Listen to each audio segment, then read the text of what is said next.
False start on the offense. 10-yard penalty. Wait, we're starting right now? Yeah. Okay, what's going on, guys? Welcome to another episode of Bro History. It's Henry Zamota and Danny Adeljabbar. I'm sorry, I missed the... Missed the cue. I missed the snap. You did the false start. That was on you. Nah, man. I was right on time. I yelled hike. Oh, you did? Yeah. That should be our new way that we start the show. Is you yell hike, set hike. on two. But you got me on the hard snap, man. What's up, everyone? I don't. It's hard to start this episode because there's Danny and I. Just to give you some context, we haven't even talked with each other since Wednesday, probably, right? Since 2 days ago. When's the last time we spoke? I mean, like over the phone or like what? Texting wise. We were texting yesterday, weren't we?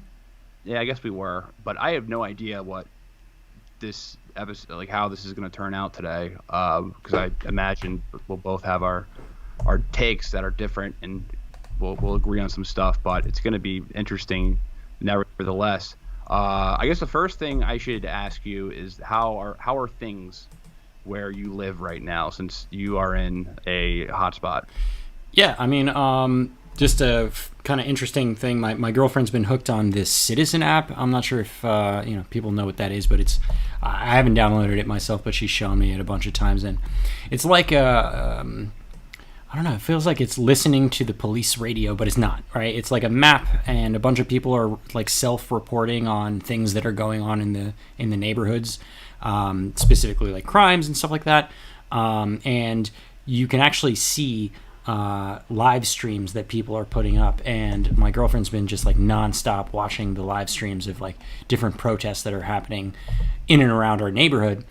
And there's this one park in particular, which it was a hot spot just yesterday, and we were watching. It was very peaceful for the most part. I mean, people were like yelling and stuff like that, but there was no fires or like any damage or anything like that.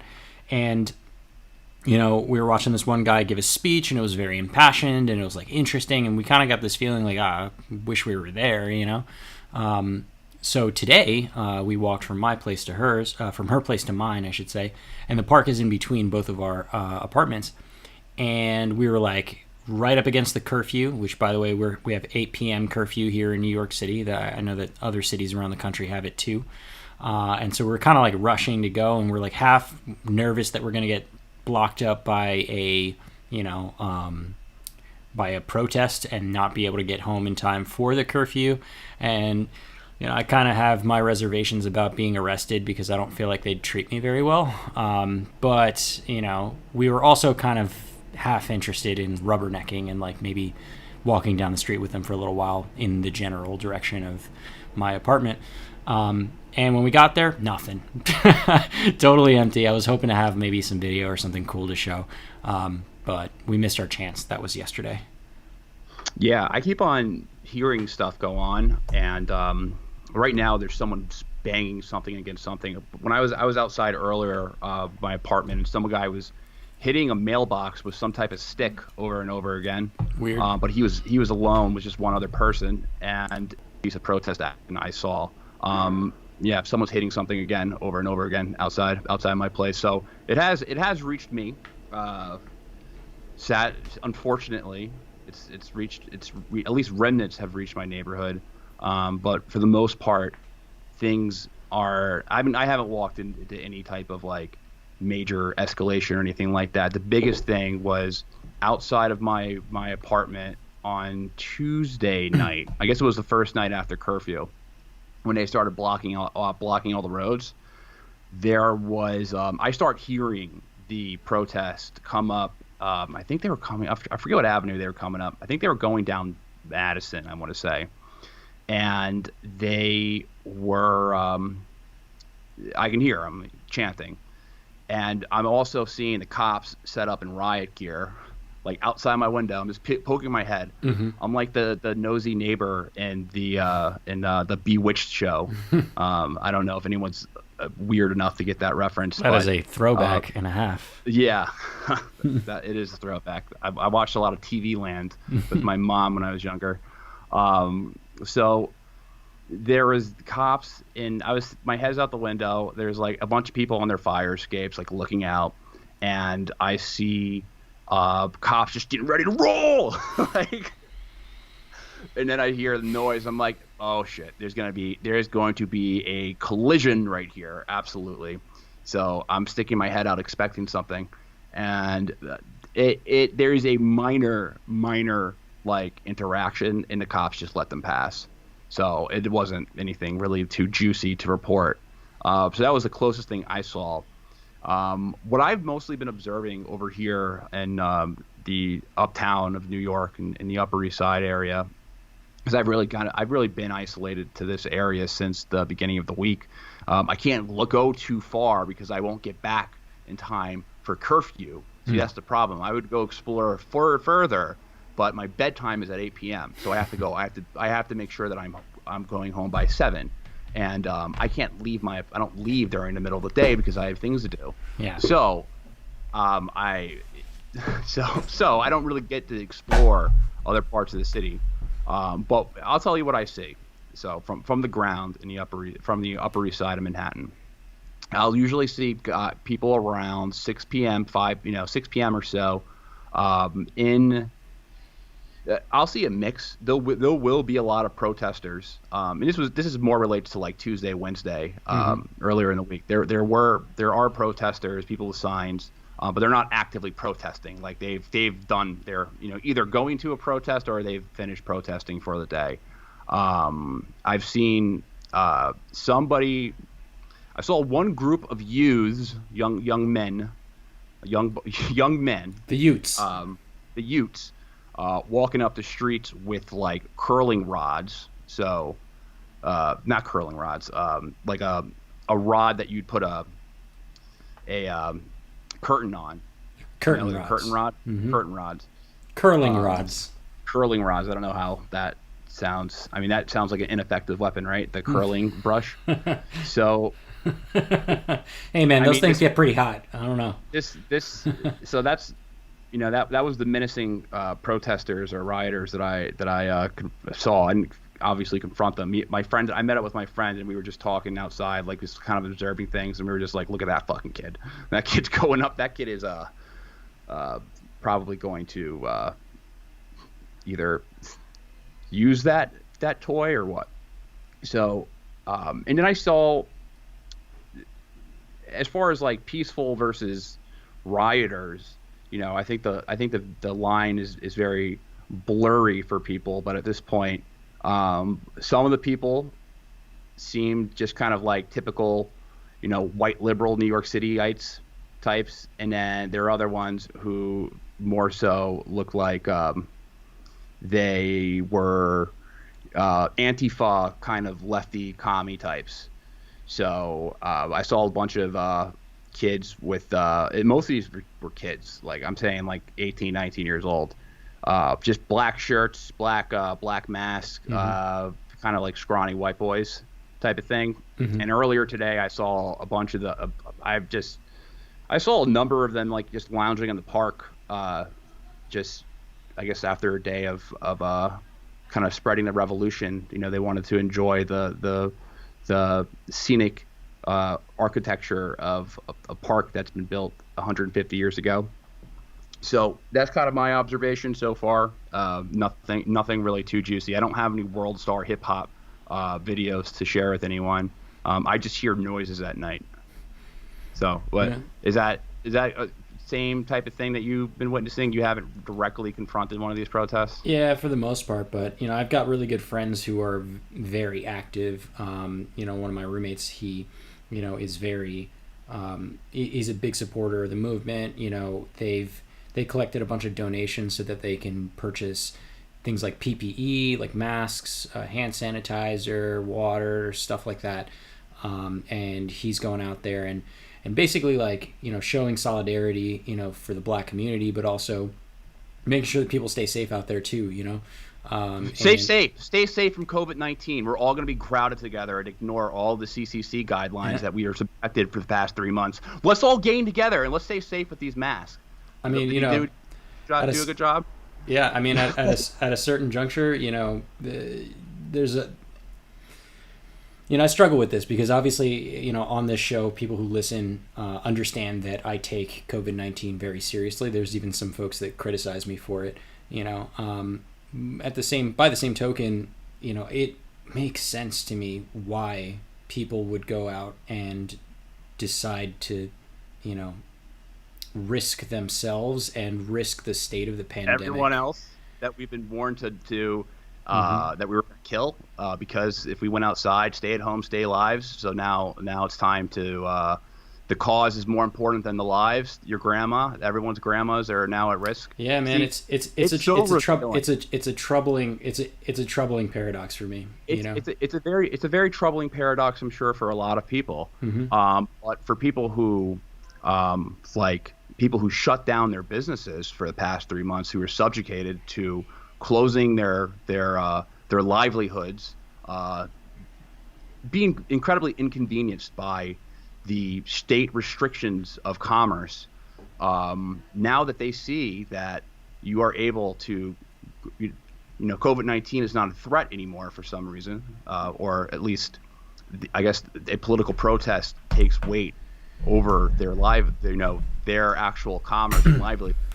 They're not feeling too good about this. They're not feeling too great about how they were forced to shut down their business. And then once there is a politically convenient cause to jump on, then all the rules are thrown out the table. Social distancing is not a thing anymore. And I guess COVID-19 doesn't exist. Like, did Fauci make a statement yet? I mean, I know Trump and Fauci aren't really talking with each other right now. However, like, he does have the ability to say, "Hey, listen, like, this is crazy. We're all going to get COVID-19 again." Yeah, I So mean, it's either I disagree. either I disagree with your characterization of it. Thus far. I mean, I don't disagree that there's probably a lot of business owners who are very upset about the fact that they've lost business, lost revenue, facing bankruptcy, and now suddenly hundreds of thousands of people are deciding to go out and mass protest. But I think the characterization that everyone suddenly thinks that COVID-19 is no longer a problem is not accurate.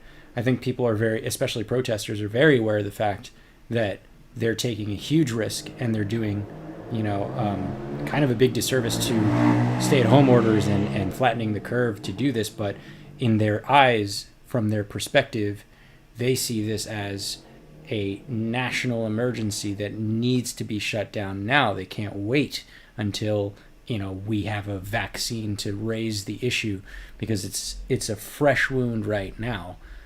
I've not gone to protest despite, feeling solidarity for the movement, because I'd rather not come into contact with COVID-19, and also because I think that, I'm kind of a play by the rule kind of guy, so if they're putting a curfew in place, I'm probably going to stay at home. If, the CDC says that you can be spreading the virus, like, I don't need to be an additional body for that. Nevertheless, I do support them, and I'd like to, at least lend my voice to the movement at the very least. But I think the characterization that all these protesters suddenly think that COVID-19 isn't a problem anymore that's totally inaccurate. I'm not characterizing the protesters' feelings on it. I think that a lot of them legitimately feel that their political cause right now is outweighs Granny's life, I guess, per se, because that was the big warning. But it's just really funny. It's really telling that after 3 months of strict lockdowns, draconian laws that have been enforced on the entire country, after condemning protests, after condemning other protests, saying that they were going to lift the curb, but now it's suddenly just not an issue anymore. This outweighs everything. Like, it's hard to fathom. It's either that COVID-19, it was either less of a threat than we all thought it was, or we are actually causing, by letting the protests go on, then we're actually inflicting more damage onto black communities and more damage on the public, because COVID-19, we all know, it kills discriminately in minority communities where healthcare is less available. So now we're actually causing more this pandemic to spread in those projects by the logic that we were given for the past 3 months, that this is such a deadly disease. And I'll just say, listen, man, I believe you can protest. I don't think the state should be restricting anything, lockdowning anything. So that same thing warrants for protest. But it's just an interesting dynamic where after 3 months of lockdown, you can't open up your business. You're going to jail. Cops throwing people who are cutting people's hair. That a protest that is racially charged is acceptable. And these people, these health officials, have essentially said that, COVID-19 is, the real virus was actually racism, after all. That's kind of the response that they've been giving. Like, COVID-19 could take a step back seat to racism because it's politically convenient for them to do that right now, and they don't want to be criticized and be called racist. So health officials I think you're making some statements for people that haven't made those statements. There haven't been. I'm making statements. I'm seeing there haven't been health officials. There is a letter signed by health experts that said that essentially it said that this was the real problem is systemic racism. So COVID-19 is takes a backseat to that. But the point I'm just really trying to make is that it's really interesting that after 3 months of these lockdowns, after 3 months of all these people filing for unemployment, we're at about 30% unemployment right now. I forgot the last statistics, but I saw about 1.4 million or 1.6 million people file for unemployment this week. So we're at record high unemployment numbers, just tarnished, printing money indiscriminately. Bankruptcies up, just a shattered economy, shattered because of because of this dire threat. COVID-19 is going to kill us all. We have essentially gone to the most extreme measure to protect our citizens, and now that there is a politically popular protest, all of that goes out the window, and it's just really tough for me to understand that and look at that down with a straight face and kind of think that the lockdown was justified after 3 months. And I'm not even a small business owner. I don't own a restaurant. I don't own a retail store. I'm not a contractor. So here's an anecdotal conversation that I had with my friend. I have a friend who's in IT consulting, where he has a face-to-face, has to go to your office to do his business, and he had to shut his business down for the past 3 months. His business is ruined. It's ruined. And I was talking to him the other day, and he said, I had to destroy my business over this virus. And I've been working years to build this business. And now suddenly COVID-19 is not a thing anymore. And there are millions of people who feel this way, that you just subjugated to that. Listen, Henry, I'm not trying to No, dude. I'm giving you space to speak. That's all. I'm not jumping in on purpose, so I can give you an opportunity to say how you feel. But there's a lot there that I don't mean to raise my voice. No, it's fine. No. I get it, man. It's a relevant thing to talk about. This is part of the dialogue that should be happening right now. I just want to start by saying that I don't think that the national conversation right now, even the conversation just among protesters, is that COVID-19 is not a thing anymore, or that COVID-19 doesn't matter anymore. And I think they think that. And I think the unfortunate truth is probably that we're going to get another spike because of this. I think that's the unfortunate truth out of this. So the unfortunate reality is that the protest is that going to kill most likely more minorities than all the cop murders of last year. The unfortunate truth that the spikes go up. It's going to kill more people. It's going to kill more people in general, not just minorities. I never thought that this protest should have been a race thing. I thought it should have been a police brutality thing, but it was subverted into a racial movement. And carefully, give me some time to talk, because Henry, you're throwing a lot at me, and I'm feeling like I need to get a word in edgewise All right, because let me take. because I'll take a step. I'll take a step back because I know I understand that I'm a little animated and antsy about everything going on. So I may be. I don't mean to be a dick. I'll just say that right now. But cool, man. I uh, appreciate it. go go. I mean, where do I start? I can take it back to just a few points that you made early on in your monologue. We'll call it. Um,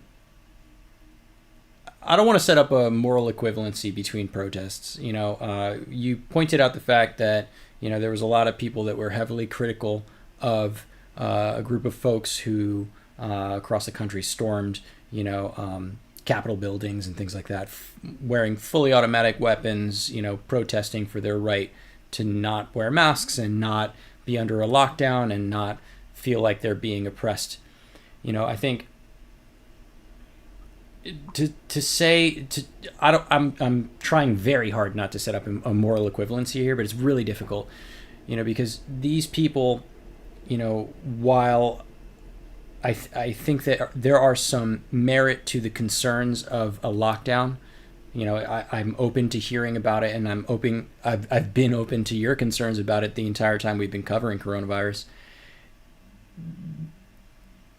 What we're talking about is there's a mass pandemic that was happening, and these folks are, upset that they can't go to get a haircut and that they can't keep their businesses open, and it's legitimate, but what we all saw with George Floyd was, I mean, I don't even have words to describe how heinous the brutality was. And this isn't something that's just like an isolated incident, for years and years and years, arguably, since the start of this country, black people have been, oppressed and brutalized and marginalized. And every time an instance like this happens, we get two responses. We get, aversion, disgust, and people being upset, and we also get people that treat these as isolated incidents, and this has been a long time coming. This has been boiling for a very long time. The pandemic affected everyone, disproportionately minorities, unfortunately, but the pandemic is a new thing, and the reactions that I saw from these folks felt not morally unjustified, but just a little morally tone deaf. Whereas this murder, this killing of George Floyd, is something that is a systemic, pervasive issue that has been happening for decades and decades and decades. And people are fucking fed up with it. And people are fed up with coronavirus and lockdowns and shit like that too. You're definitely pointing out good points there. But to make a moral equivalency to say that, they were criticizing, protests because of the lockdown, and suddenly a protest about one black murder is okay is not taking into consideration the full scope of the pain that was behind this, and the injustice that's behind it. And I think, I respect your right, your First Amendment right of freedom of speech and assembly, even for the protesters who I disagreed with, who didn't want to wear masks and wanted their haircuts. I thought it was tone deaf, but it's their right. And to kind of also compare the two, we have on the one hand a number of people who are heavily armed and protesting and not getting, I mean, frankly, let's be real, it was a lot of white people protesting for their right to not wear a mask and keep their businesses open and not have a lockdown. And they were heavily armed, and they just did not experience police brutality. Maybe it was because they were armed, but this protest started off peaceful, and we saw so much brutality come out of it. And yeah, extremists co-opted the shit out of it, as do extremists for any protest. But when I look at this from, again, not trying to set up a moral equivalency, but when I look at this from just my opinion, my perspective, I see a group of people who are upset and fed up about really pervasive systemic issue, and another group of people who are really fed up with a new issue that everybody's going through.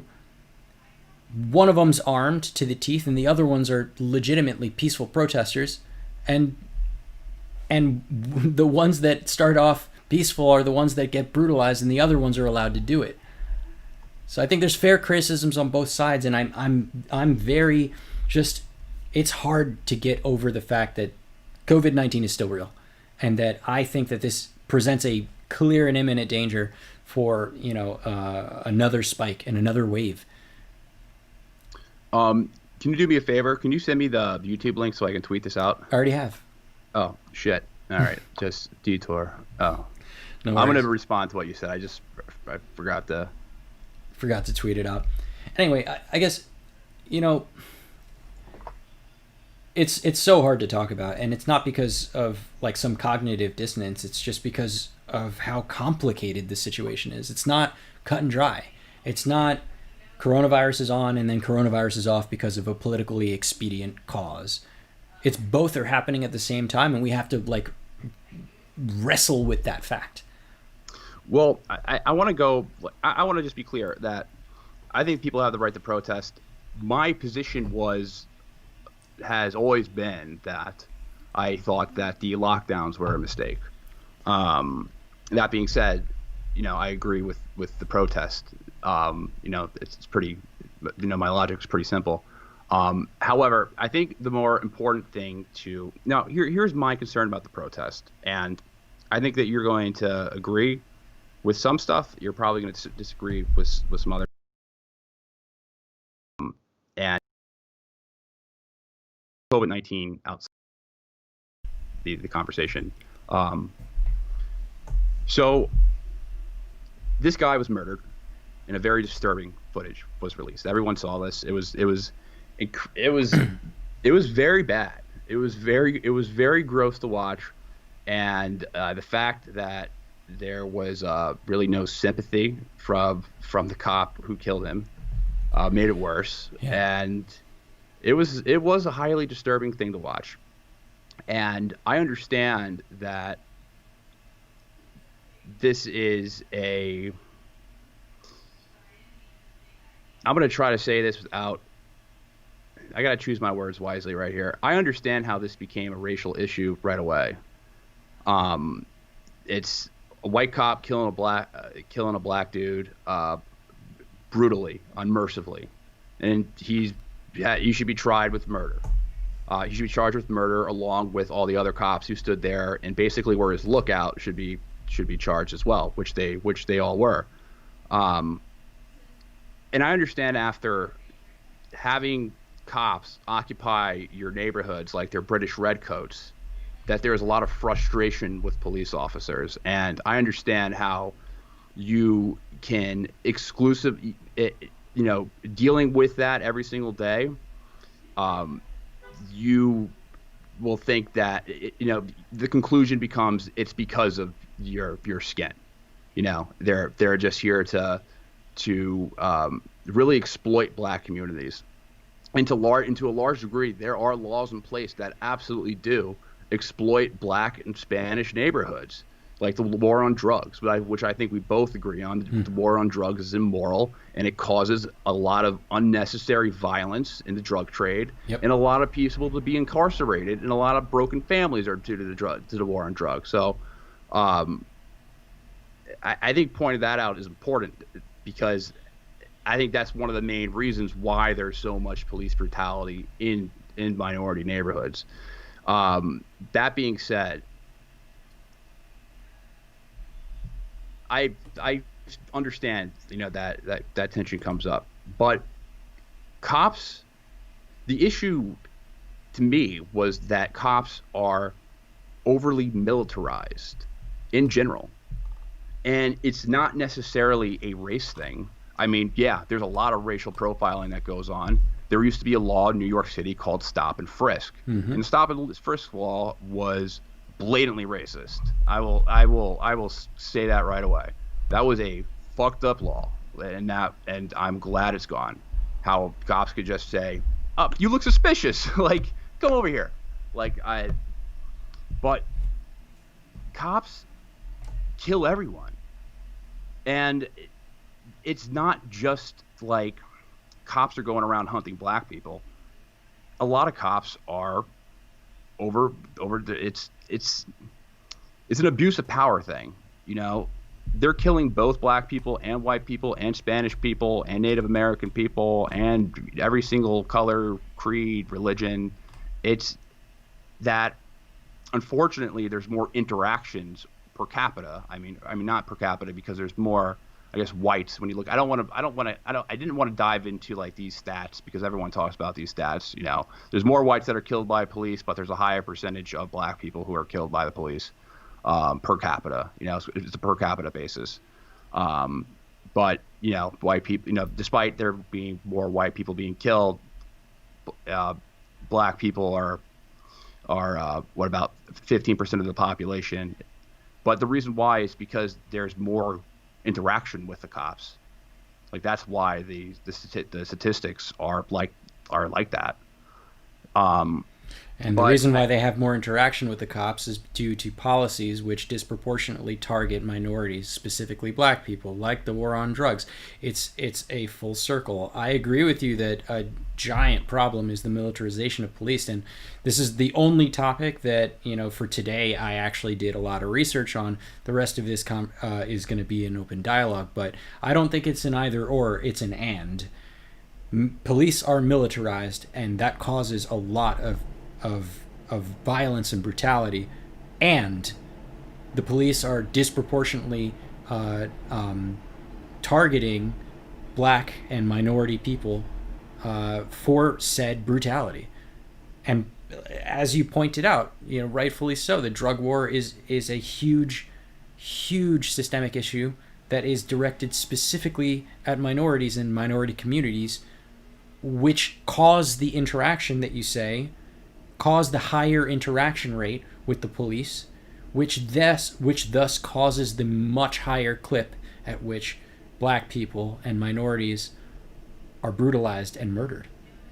And I know you just said it, but I can't underscore more how ridiculous it is. Black people are less than 12% of this country's population, but they're 7 times more likely to die from a police officer than any white person. This is a huge disparity. You know, anyone with you know, that looks at the numbers and has half of a brain can clearly point out a pattern. Clearly, it's a clear delineation, and you know, without going too deeply into the weeds, I mean, the FBI in like 2017 had been warning, you know, local law enforcements that, you know, white supremacy had infiltrated many police departments across the country, and unfortunately, not a whole lot was done about it. And these folks legitimately have a bent against minorities, specifically black people, and utilize their office and their powers and abuse them in order to suppress minorities. This is a systemic, real problem, and it is and problem. It's police militarization and the specific targeting of blacks and minorities. And what this week's worth of protest, more than a week's worth of protest, is about the specific issue of that targeting of black people, black lives. And that's what this is about. And I think allies of this motion, of this movement, you know, the natural bridge from say just from a polarizing point, a white person can easily get on board with the Black Lives Matter movement vis-a-vis the bridge of the militarization of police. I think that's an easy way for, you know, a person who has the privilege of not being targeted by police officers easy way to be a good ally is to be against the militarization of police, but it shouldn't be that shouldn't be the end point. We should also have empathy for our black brothers and sisters who are disproportionately attacked and targeted. We should create space and an open dialogue so that we can address that issue as well. But let's talk about the militarization of police, because I know that this is definitely a point that we're both going to agree pretty strongly on. And I just want to add like one more thing to it. It's like a reason why that there's. So at first, I would like to see. I'm not saying like you're lying. I would like to see that FBI report about Sure. white. I think I've heard about that, but I would like to read that because that does sound interesting. I didn't know about it. But one of the reasons why the numbers are so high is because there's a lot of violence in the black community. Like, let's just be real. There is. Like, there's a disproportionate. Why is there a lot of that? I mean, the question about why policy. It's policy, culture. There's a lot of It's a lot of things wrapped up in the one thing. It's not just one thing. It's more complex than just one single policy. I think that the war on drugs is the major policy that we can change that contributes to that. I think the war on drugs is probably the number one thing of bringing violence into those neighborhoods. Huge first step, yeah. And that's where I think that the focus should be if you're trying to tackle this problem. It should be it should be, two things that you should really be after. You should be after, or three things: stop militarizing the police, end the war on drugs, and hold cops accountable after they kill someone. Arresting this cop, I fucking forget his name already. Derek Chauvin. Jerry Chauvin.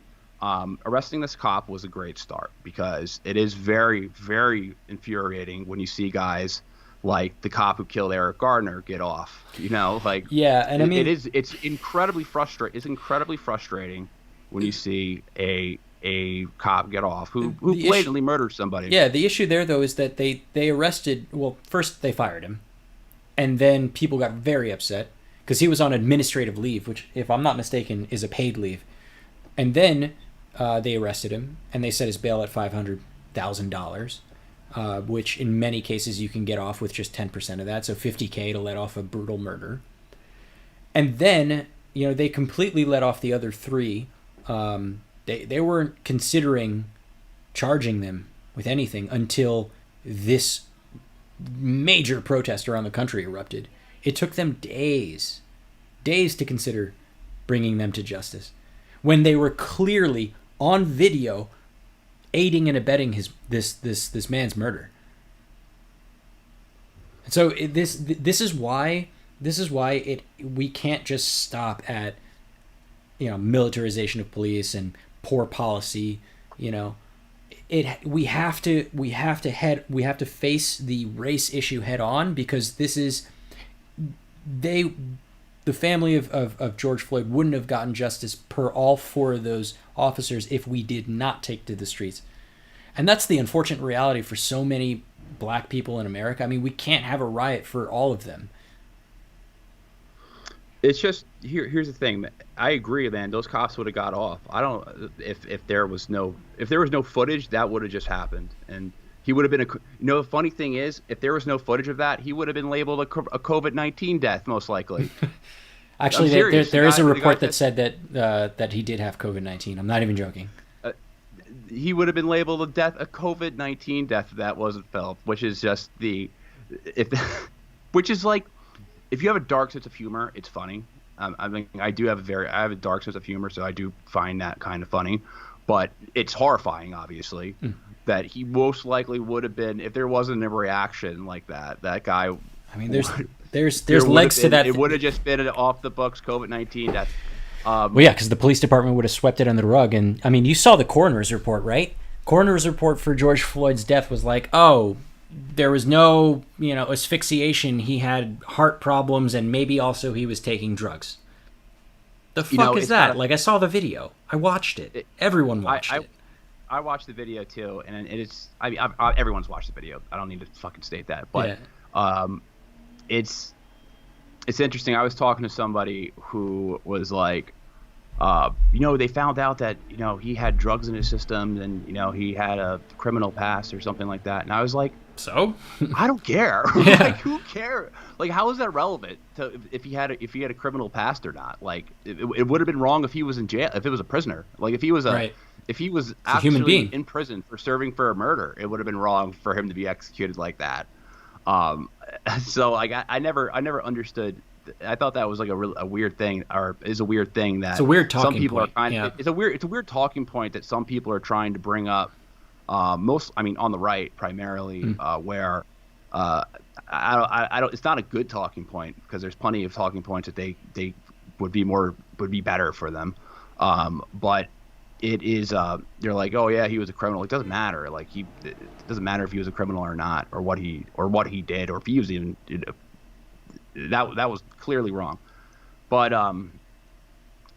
my point with turning it into a racial issue is that I think that what like the biggest mistake with BLM is naming their movement Black Lives Matter, Yeah, you're gonna get because in trouble with me on this one because I very much disagree with you. But continue, if you please. what that did is that it alienated it. It should have been a more in inclusive name, because one of the big allies of Black Lives Matter would have been the other victims of the drug war, and the other victims are largely rural whites, poor white people who are also victimized by the police. And I thought it would have been more effective if that was a unity, if that was an allyship, uh, and they both tackle this issue together. Because here's the thing: this kind of fucking thing happens all the time, all the time, and it's just interesting that it had to have a racial flair for it to just spark up the way it did. Here's my Like, counterpoint. I mean, I disagree fully with your assertion, but I think a good counterpoint to look at this with is if I am a white rural person who is also a victim of police brutality, I would look at the Black Lives Matter movement and be like, yeah, I'm an ally of that because I am also victimized by this. I wouldn't think, well, my life matters too. That wouldn't be the first thought that crossed my mind. It would be like, yeah, we have a common enemy. That common enemy is the militarized police forces that oppress us. There is a reason why it's called Black Lives Matter. And that reason isn't that all lives don't matter or that white lives don't matter. The reason why it specifically calls out black lives is to specifically call out the injustice and the disproportionate issue that occurs in the black communities.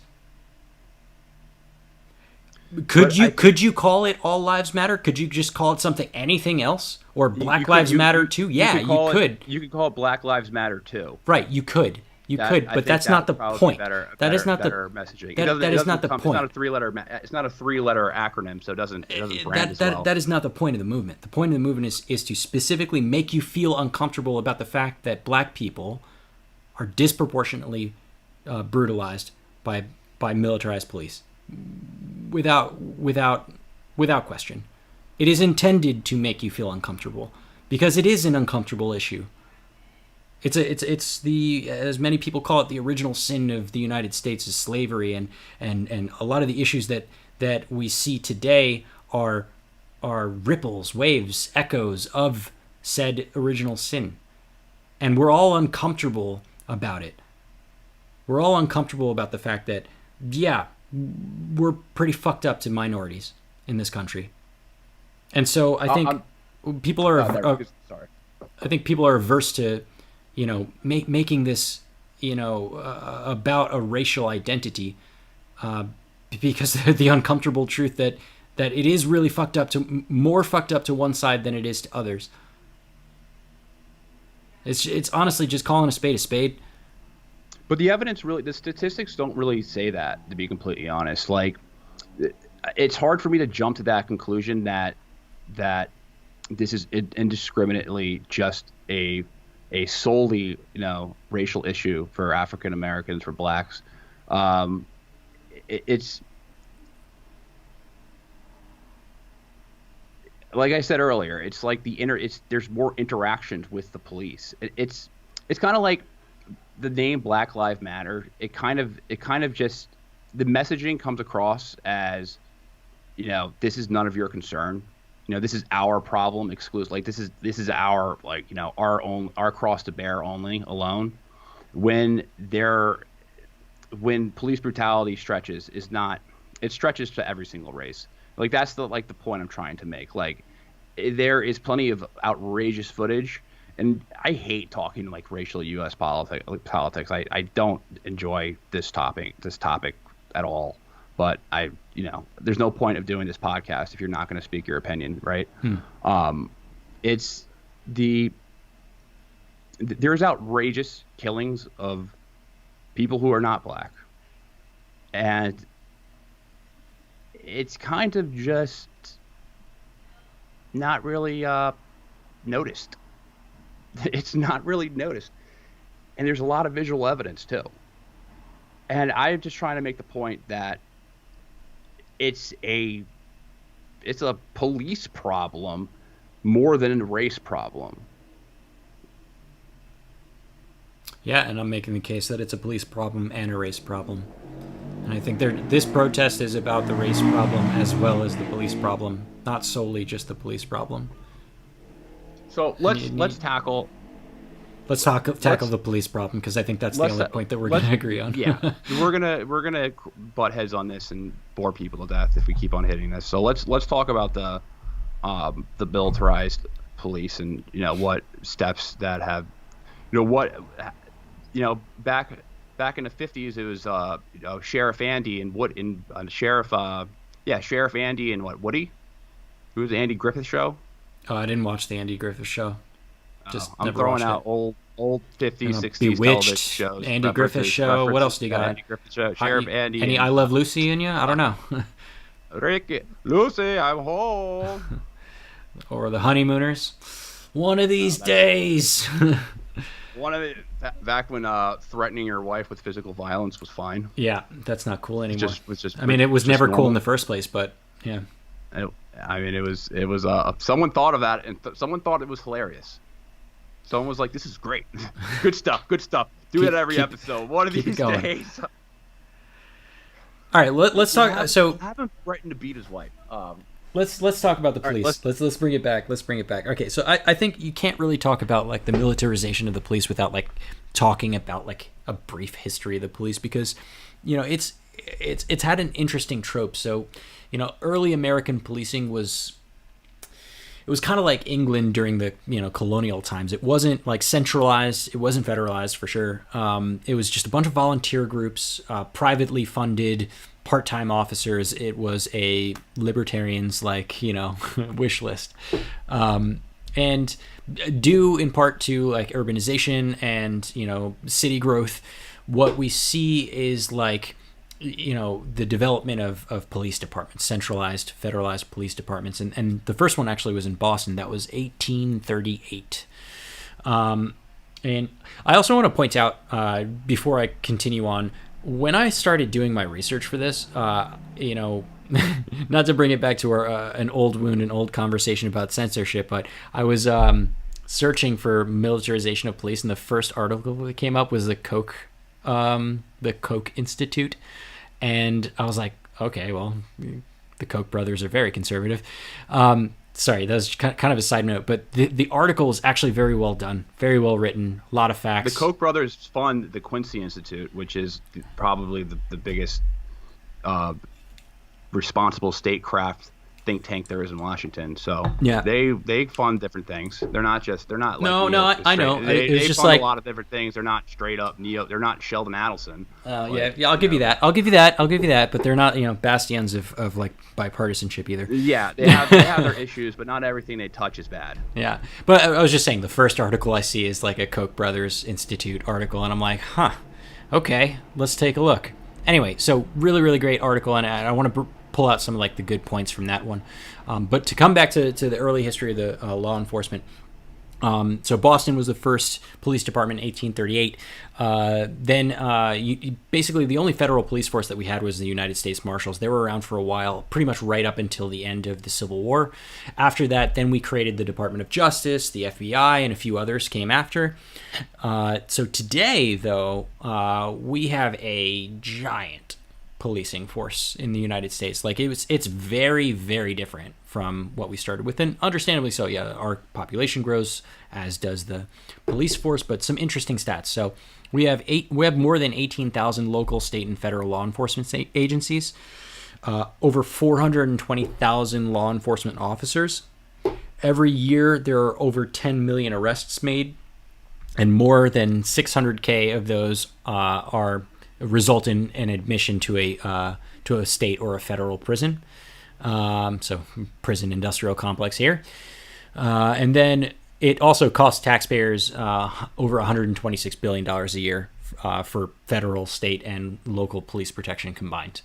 And I think while I'm never going to argue that we shouldn't have any police, I definitely think a conversation should be had about how police forces are run, operated, funded, and held accountable. So coming to this Koch brothers article, they describe the definition of police militarization as the process whereby civilian police increasingly draw from and pattern themselves around the tenets of militarism and the military model. This process tangibly occurs when a civilian police force adopts equipment, operational tactics, mindsets, or culture of the military. So this is how we're defining it, right? So they're either, adopting some culture, they're using the same hardware, some of the tactics. This is militarization of police. And I think arguably the police have been militarizing over many decades, but one really good place to start would be in the early 90s. Particularly one Department of Defense program called the 1033 program. You're familiar with the 1033, Henry? No, go. So basically the 1033 program enables local law enforcement to acquire military-grade surplus hardware. So it's been around since the early 90s, and this is how you see police with crazy riot gear or MRAPs. So, what's the... it's like mine-protected armored vehicle or some shit like that. I forget the exact acronym. It's the fucking tank-looking thing that the police are driving around right now during these protests. It's a military vehicle that they own. So it's been around since the 90s. Pretty recently, Obama tried to limit it. For good reasons, in my opinion, but it was just recently expanded by Trump. Go figure. He's the president of law and order, after all. Anyway, it allows these police departments and law enforcement agencies to basically take in excess DoD equipment that they would otherwise just destroy, and they just get rid of shit all the time because they find it not to be useful because the military spends a shit ton of money on hardware, and then they're like, we need the new shit. Give me the new shit. So rather than throwing them away, you can call this like military hand-me-downs for police officers.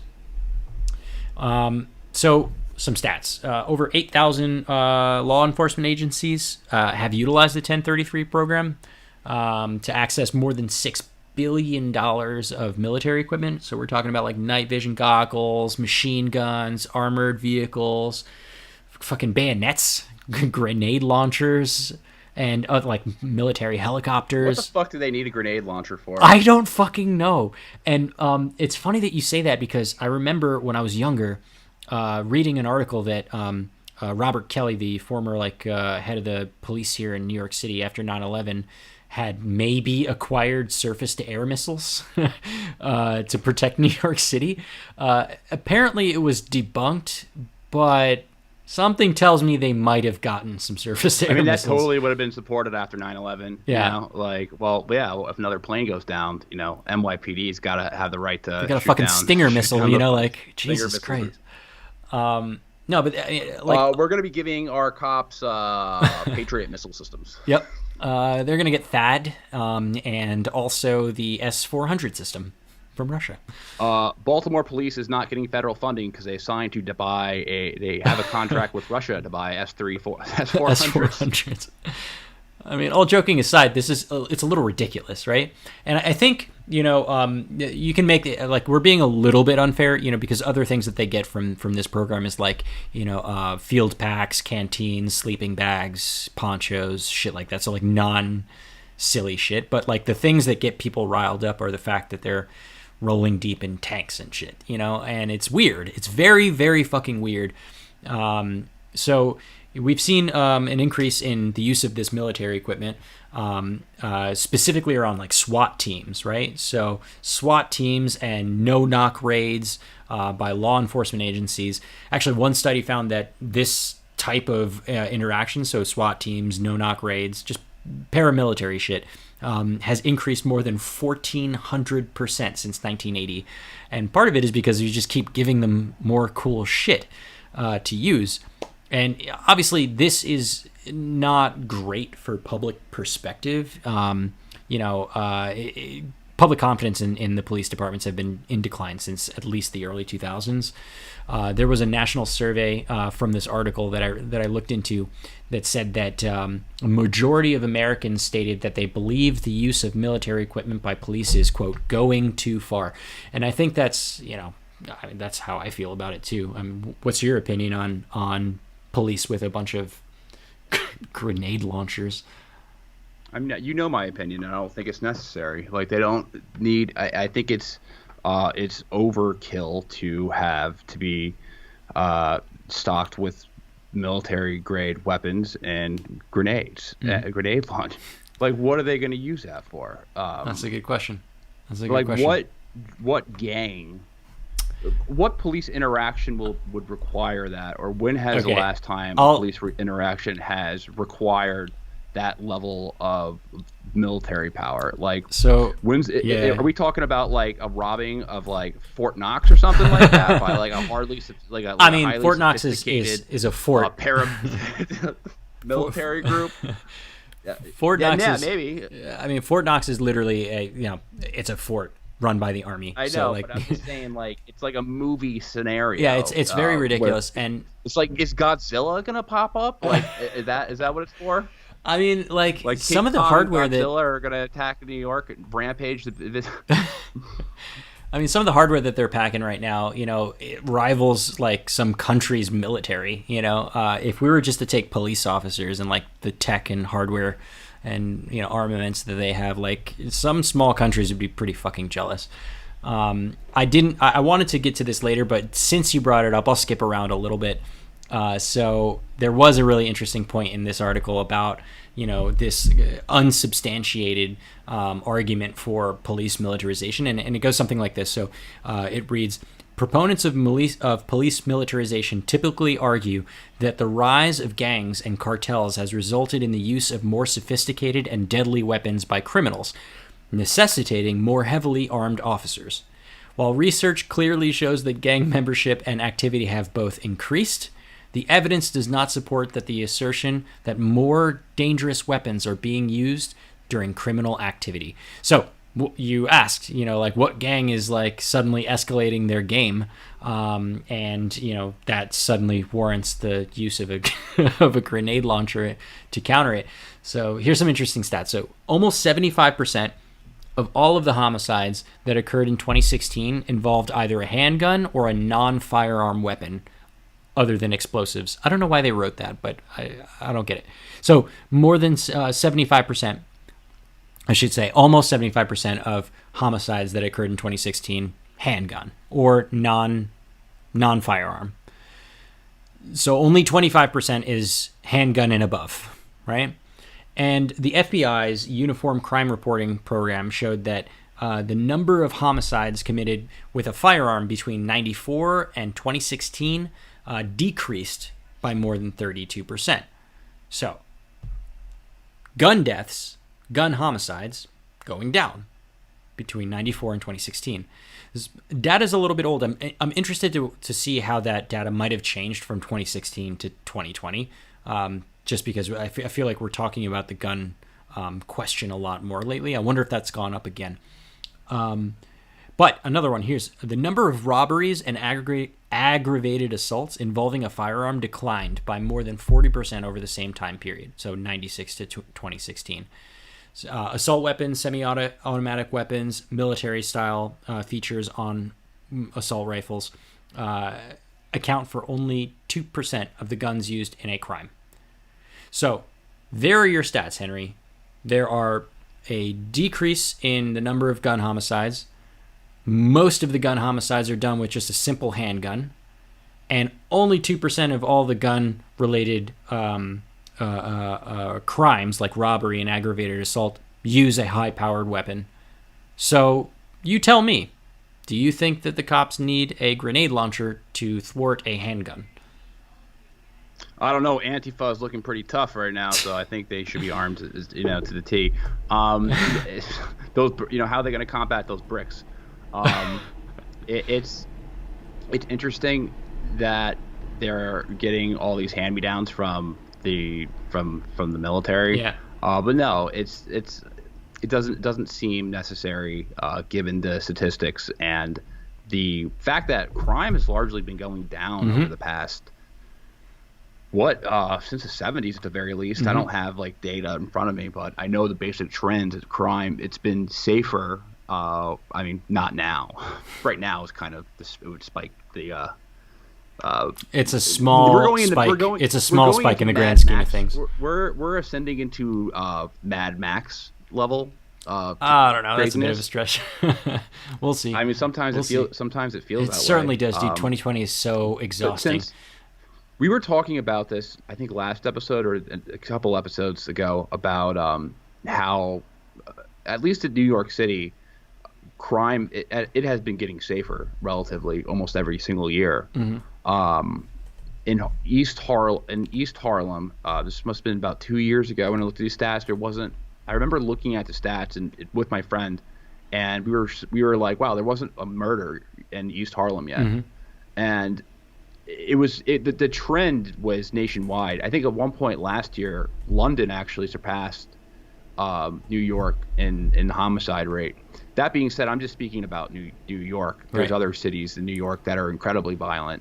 Other cities in this country that are incredibly violent, such as Camden. I mean, you can Chicago, speak to it because Detroit. you're from Jersey. There's a lot of dangerous neighborhoods. I mean, I grew up in a neighborhood not too far from the line of Newark, so yeah, it gets pretty rough out there. But I think generally speaking, you're right. Crime, as on the whole, is going down. But I mean, it just really if crime is going down, and there are statistics that show that handguns are mostly used when a weapon is used in a homicide. And that high powered or this idea that gangs and cartels suddenly have better tech, so we need to arm our cops with better shit, just doesn't hold water. And I think a lot of this is just frankly weird corporate interests, but we'll get to that in a second. I think what's tough about this is that there's not a ton of research on the impact of the militarization of police. And how it impacts crime specifically. And a lot of the ones that you'll find will give very different conclusions, right? And I think just more research needs to be put into this. But even just for a moment, without doing any research whatsoever, just thinking about the facts that we already understand, it's really hard to argue that we should be militarizing the police. It's very, very hard. And I think one thing that we can look at that is particularly damning about the militarization of police is the way that they acquire this military hardware and the rules that they have to follow to keep them. because I think this gives a lot of context as to why we see such an escalation of police brutality in this country, specifically against black people, but generally speaking, brutality by the police. So the first thing I want to talk about is that the way that these police departments are getting this equipment is through this 1033 program, and it's fucked up. So law enforcement agencies, they basically send these applications directly to state coordinators in each jurisdiction, and what it does is it allows them to get the military hardware and purchase it with federal tax dollars without any oversight whatsoever. No state lawmakers have any say in it. No local city officials have any say in it. They're able to just, like, it's like Amazon Prime for guns and shit. Like, direct to the source, and they could just circumvent the whole process. And they basically are avoiding the appropriations process. And that process is in place, and it's meant to make sure that we're protecting citizens against, like, excessive government spending. But they're able to do it anyway. Like, they have a direct line. And that's a big fucking problem. The second big fucking problem, it's probably worse than the first problem. So they're getting it, by nefarious means, fine. Like, if we want to just be like, all right, whatever. If you don't care very much about appropriations and, government spending, then this will probably catch you. The second one is that the regulations in place under this 1033 program create these stupid rules, absolutely stupid rules for these police departments to keep the hardware. And these rules are actually, in my opinion, and in the opinion of the article that I was reading, the reason why we see so much police brutality and the reason why we see so much escalation. So police basically have to use any of the property that they get through this program within 1 year of the receipt. Otherwise, they have to give it back to the DOD. So if you get a grenade launcher from the DOD and you're a police department, you have to use that grenade launcher within 1 year. Otherwise, you got to give it back. So how do they use that? Can that be in like training or something, or just, I don't, blowing up shit in their backyard, using their service weapons to blow up mice? I don't know. I don't know. Maybe they get away with just saying, "Oh yeah, we trained on it," and that's like good enough. But something tells me it's not. Something tells me you have to use it like in actual capacity. Not to mention, fucking all this shit is expensive. They're not just gonna blow up a mouse with the grenade launcher just so they can keep the grenade launcher. They're gonna try and use it for something, some real policing. That was a reference from the Wire. You ever watch that show? Not exactly. No, I never got into it. I've seen man, episodes, but I just never got into it. I don't understand. A lot of people find it tough to get into, but once you get into The Wire, it claws you in so hard that you'll watch the entire series in probably a couple weeks. But it's phenomenal. It's phenomenal in how it kind of dissects the anatomy of a city and how a police force, how the police, politicians, and gangs interact with each other. It's just, I think it's one of the best pieces of medium ever made in that regard. Maybe I'll give it another go. I would, in this context, I think you should, because it definitely kind of changed my.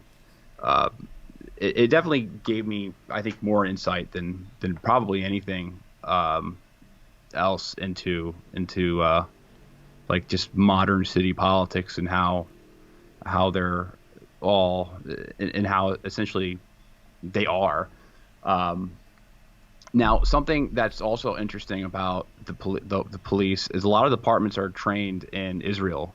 They'll attend like conferences there, and they'll learn like Israeli techniques and how they. Well, that's adopting the culture and the tactics. Yeah, that's a part of the definition of the militarization. Sure. I think some of the guys in Minnesota were trained in Israel back sent like to the years Mossad ago, and was like, hey. I don't know if they're sent to the Mossad, but they're sent to like IDF training camps, and they learn. They're not like I think they go to seminars there. I don't know the full extent, but I know that there is training there. Some police departments will train there. I mean, like, I nothing couldn't against tell you if the there's a idea. direct correlation. Nothing against I the couldn't tell you if IDF or there's a anything like that, but correlation. why are we spending tax dollars to send them all the way over to Israel when we have one of the most impressive military right here? Why can't they just train with the army? It's probably something to do. Well, it's because the IDF isn't occupying is permanently occupying a land. So I mean, if you want an occupying police force, then why not train? Why not go to the guys who have practice every single day? Like you're gonna send them to. I mean, the U.S. is still occupying countries, but not to the extent that the IDF is like living with, millions of Palestinians. You know what I mean? Like you couldn't do that training in Afghanistan, and it would just. It would I mean, they just be shouldn't more be doing that dangerous. training in the first place. They should be getting They shouldn't be different doing training. that. Yeah, they shouldn't be doing that training in the first place. Yeah. For many reasons, it just sets the context that. I said it before. I understand how you can look at. I understand how black people see cops as like occupying redcoats in their neighborhoods, and they're harassed, and there's been a lot of racist policies. I'm not trying to disregard those feelings, and just kind of pulling this back to our conversation earlier about the charged racial rhetoric that's involved in these protests. I just don't think it's the end all be all and the only reason why things are the way they are right now. I think there's a lot of different things, and I think that concentrating on race is in the long run a mistake for the protest and the movement. I think it's more important to focus on the militarization of the police, because you can make clear, defined policies to counter that. That's my main reason. Like, if you can you can lobby or fight or find a way to objectively stop that type of funding and stop that type of training, or at least that's something that you could put a stop to. You can also put a stop. You can also add layers of accountability to police officers who murder people, and get away with it. You can do those things with policy, but it's with racism. It's impossible to prove that somebody's racist or not. You got to go off. You have to prove their motive, and it's almost impossible to prove motive. Like you can't charge this cop with first degree murder because you don't know what the motive was. If he woke up one day and it was like, the fact that they had a history together is interesting. Maybe there's something that you could dig up back before then. They worked with each other for 17 years or so at the same nightclub. Yeah, they were bouncers. Yeah. Who fucking knows? Which I don't adds know. kind of like another layer of like disgustingness about him murdering him. It's like, how do you murder someone in general? But more importantly, how do you murder someone that you know? Like, it feels more heinous. I mean, it's heinous each way about it. But I just hope you get where I'm coming from when I am trying to explain why. I do, man. I do, and I'm not trying to discount what you're saying, and we agree that the militarization of the police is a big linchpin. I think that where I'm trying to push you is that we need to allow people to have a voice, and we need to be empathetic to a very specific situation around this race, regardless if it feels uncomfortable or if we feel like in the long run it's not going to make as big an impact as directing our attention towards militarization of police or other policies. We need to give them this time. We need to give them this voice. Martin Luther King said that the language of rioting is the language of the unheard, right? And they're rioting right now because they feel unheard, and we need to give them the opportunity to speak. We need to give them that opportunity to voice their pain. And then, yes, I think we should totally go the fuck after the militarization of the police. This is where I completely disagree with you. I am disgusted by the riots. I think they're a fucking abomination. There's absolutely no excuse to destroy private property. There's none whatsoever. I don't give a fuck what your political cause is. If you're destroying private property and you're throwing bricks into stores and you're fucking desecrating churches and you're just making the city look like trash, fuck you. You deserve to go to jail. Like, I have absolutely no empathy or sympathy to someone who fucking riots or instigates any type of violence. They ruined, completely trashed Soho, fucking destroyed it. They have they graffitied St. Patrick's Cathedral. This is not just in New York. Around the nation, there have been rioters who have been arsoning, who have been burning down houses, residential houses, who have been just breaking to stores and stealing high luxury goods. It's not like they're stealing food. They're stealing fucking sneakers and purses. It is an abomination.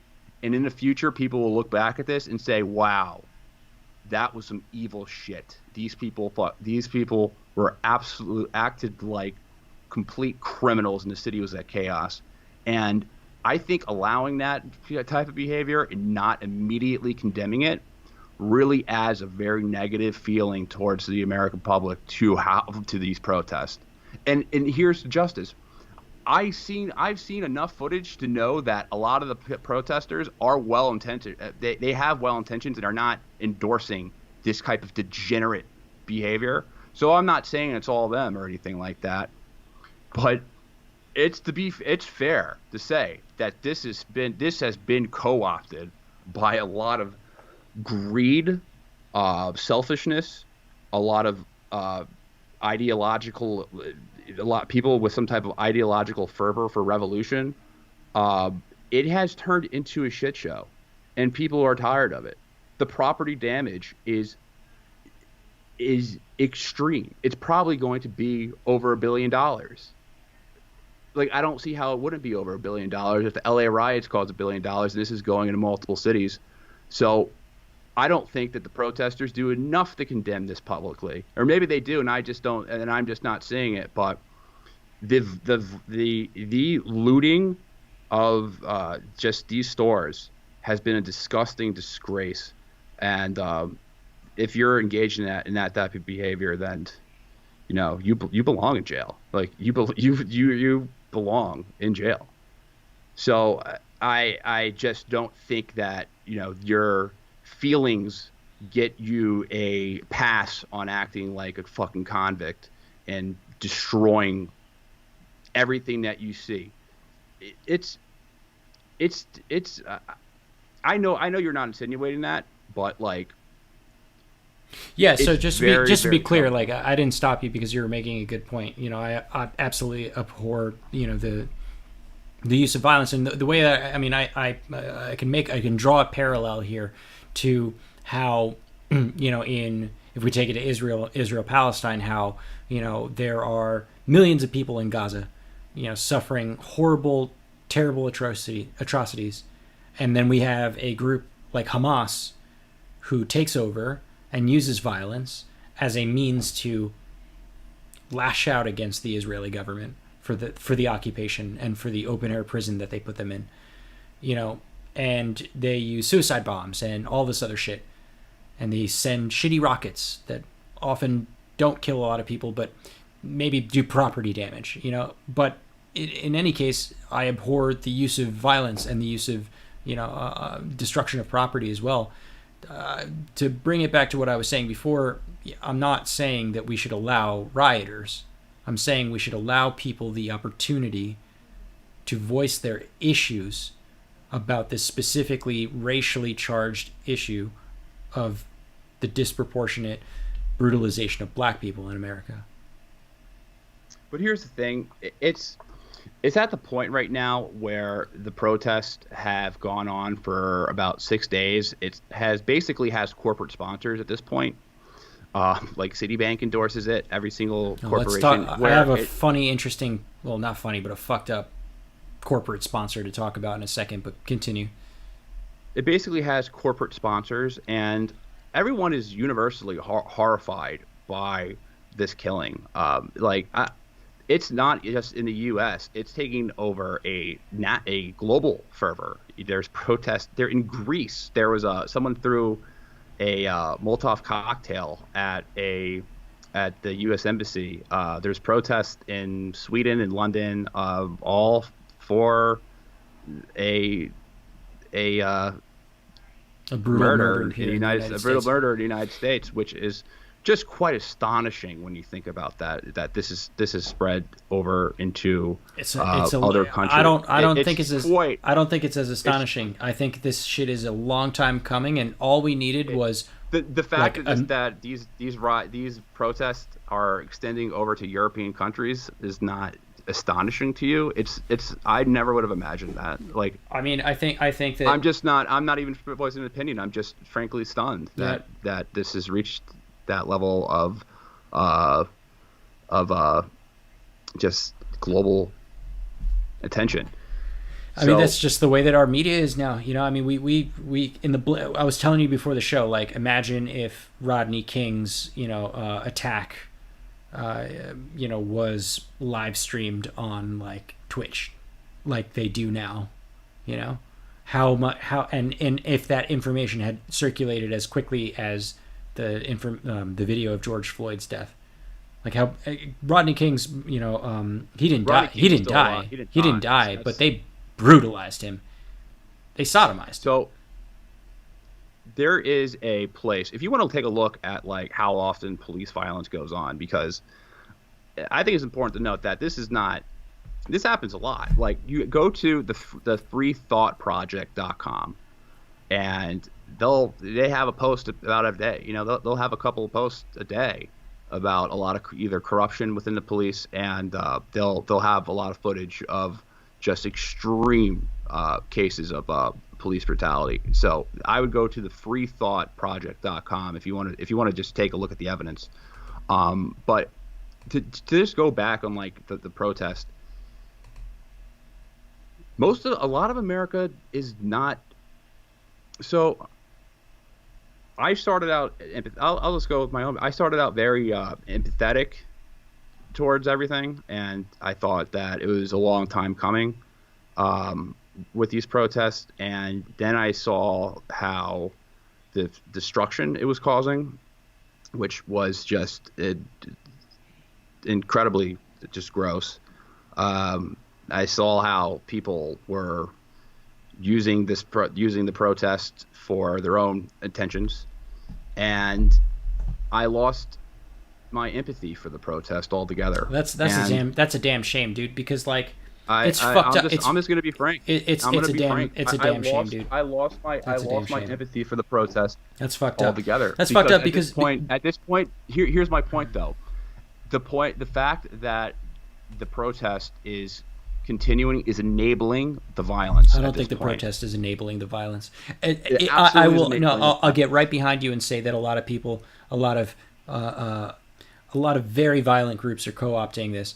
But you know what? Violent groups co-opt a lot of. They take advantage of situations like this, and I can't get behind the idea that we shouldn't show sympathy for people who are out there trying to lift this issue, trying to give voices to people who feel like they were unheard, trying to legitimately exercise their First Amendment right to speech. I don't think we should curtail that because there are fucked up people in the world that decide that they want to use this to sow violence and discord. That's fucked up. No. Well, another issue I have with the protest is that it seems incredibly misdirected and almost like there's no solution or end or demand that they're requiring. I disagree. I disagree. There's no end game. It's just we're not talking about It's Occupy end Wall racism. Street here. They have pretty clearly defined goals. It's very similar to Occupy Wall Street. It really isn't. It's strikingly from what it started off to what it is now. It's very similar. No, to because if you went around and Occupy Wall Street and you asked 10 people, what are you here for? You'd get 9 different answers, And in this specific issue, if you were to go up and ask 10 people, you probably get 10 of the same answers. We're here to protest the brutalization of Black Americans in this country. It is very clear what they are protesting, and they want more accountability for police officers, especially police officers who commit acts of violence against the Black community.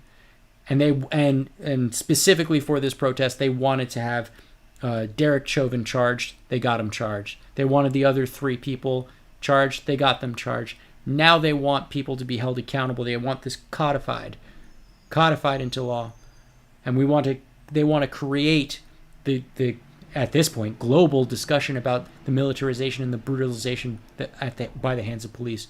This isn't 10 different issues. They're all very clear, very intertwined issues. I don't agree with you or see this in the same way with you at all, man. I'm sorry to say it. Like, I don't see this as a coherent message. There's been nothing on the ground or nothing from any of the footage I've seen to make me feel like there's some unifying message. I think that there's a lot of different motives and a lot of different messages. Just not even ruling out the riots themselves, the people who are just purely either premeditating these robberies or just doing this in acts of, like, rage and passion, setting those people aside. You have a lot of kind of like white virtue signaling liberals who just want to jump on an issue. I think you have a lot of people who just want something to do because they're unemployed. I mean, there's a lot of unemployment going on and schools out and with no summer jobs. So some people just need an activity to keep themselves busy. I don't like that characterization for the record. I just don't like that. I don't think it's accurate. I don't think it's accurate. I don't think it's even like. My point is it's not that accurate. This is how my feelings towards this is not. They're not like really unique or nuanced. This is like a popular sentiment across the country. They're tired of it. And what I'm really worried about is that people are going to endorse more police militarization because they're so sick of the protests and the riots. Because to a lot of people, there's no distinction between the protests and the riots. There may be an active social media presence. There may be a very active, loud following in the media and endorsements from the media, but there's a whole other part of the country who is like, what the fuck is going on right here? What is going on? The white part of the country? It's not just white part of the country. It's people who are not engaging in these protests. There's plenty of. It's not just a race thing. Like, it's not white versus black. There's people who are fed up that they can't go to work and that there's curfews, like me, which I'm tired of the fucking curfew. I'm sick of hearing people bang shit outside my fucking apartment. I'm sick of it. I'm sick of fucking hearing about fucking town, like areas in the city that are destroyed. I'm very, very disturbed by the mob violence that this protest has created. And maybe not intentionally, but it certainly spawned from it. And I'm just very, very concerned how long, first of all, it will last, and what will be the reaction from the rest of the country from this outburst. It's not going to. It's going to be a higher dependence on the state, and it's going to be a higher dependence on the police. And I think that it will give them the justification to continue the policies that people disagree with for the cops. Because right now, I have seen some highly disturbing footage of people. Essentially, it's open season on cops right now. That's not what this is about. And I know that the protesters aren't endorsing. Like, a lot of the protesters who do have good intentions aren't endorsing that. But, dude, there's fucking cops being murdered right now indiscriminately. Just guy got hit by a car. I think everyone's probably seen that. It's really gross. I think he's from what I know, he's still alive. There's that guy, that retired cop who was murdered in a pawn shop, which was basically live streamed, which was horrible to watch. And there's plenty of other cases of them, cops being killed. Cops are going to come out looking like, the major victims of this entire thing. Not with all the footage of them brutalizing the peaceful protesters. I'm sorry. But the thing is, though, this is a very polarizing issue, obviously, in this country, but maybe even across the world, but definitely in this country for sure. And I hear what you're saying, and that there's this other part of the country, and I think what you're signaling is there's a left response and a right response to this. Maybe we can parse this away from race, but I think what you are characterizing right now is a left response and a right response. And I think it's a left, the right, yeah. And I think that's what I think. fair. Everything that you said, I'm not going to discount what you're saying. I'm not going to discount the frustration with lockdowns and curfews and the destruction of property. I'm not going to discount, your aversion to the co-opting of a peaceful protest from violent people. But I'm also not going to discount the myriad of evidence of police using brutal tactics, military-style tactics, against people who are doing jack shit. Nothing but standing there and voicing their opinions. They're not throwing rocks, they're not throwing bricks, they're not vandalizing. I saw this one video, again, anecdotal, just so we can, play fair. In Brooklyn, there was a police car, and the police car is sitting in the road, and there's a group of protesters. The group of protesters put up a steel barrier in front of the police car, and they're yelling and they're screaming at the police car, and they're starting to encircle the police car. Now, the police car has nothing behind him, and the police car is trying to get forward. Another police car comes from behind him and goes around the protesters and rams those protesters. And then the police car that's now being surrounded by those protesters decides to ram the protesters directly in front of them. It was fucking brutal. It was totally unnecessary. The dude could have backed up. The dude could have just put it in reverse and gotten out of that situation. Instead, because of I'll give him an iota of credit and say maybe he was afraid because he saw other police cars being burned to the ground, and that's why he feared for his life. But the training that these people go through, and the choices that they're making, and the lack of accountability on police departments' parts for making sure that they hold these people accountable is ridiculous. We saw not just a couple of days ago, President Dickwad decided he wanted to go for a fucking photo op with a Bible in front of a church. There was a number of peaceful protesters sitting outside of that church who was handing out water and hand sanitizer, and they were doing their thing. They were exercising their First Amendment rights. Nobody's breaking anything. Nobody was throwing bricks. Just Trump decided he wanted to come out of his bunker for a day and get a fucking picture with a Bible, and they unleashed tear gas and flashbangs on them. They didn't even give the deacon of that, or the rector of that church, a heads up that, hey, we're going to come over for a picture. And then when he got there, he didn't give a speech. He didn't try and unify the country in some way. He was just like, yeah, let's take a picture with Mark Esper and the fucking DOD, and like, we're not going to say anything. We're just going to take this picture, and then we're going to go back home. Unchecked brutalization, unchecked abuse of power for no fucking reason. I think I'm not going to discount what you're saying. I'm not going to discount fully what you're saying about how half or a great portion of the right might feel about this. But there is an equal and large set of issues that is being ignored, I think, by the right for, I don't know, political ideology, bubbles, media, whatever you want to call this. There's a lot of shit going on right now, and I think if you're trying to make this an either or, where you're not doing yourself a disservice. You are doing yourself a disservice. This is an and situation. I'm going to take a piss real quick, and I need to get a cup of water, but can talk to the people watching. You can talk some shit about me if you want. I'll be right back. I'm actually going to, I'll just tell them about some stuff that I had in the notes anyway. All right. Yeah, I'm not going to take this opportunity to talk shit about Henry. While he's not here, I'd rather talk shit about Henry to his face.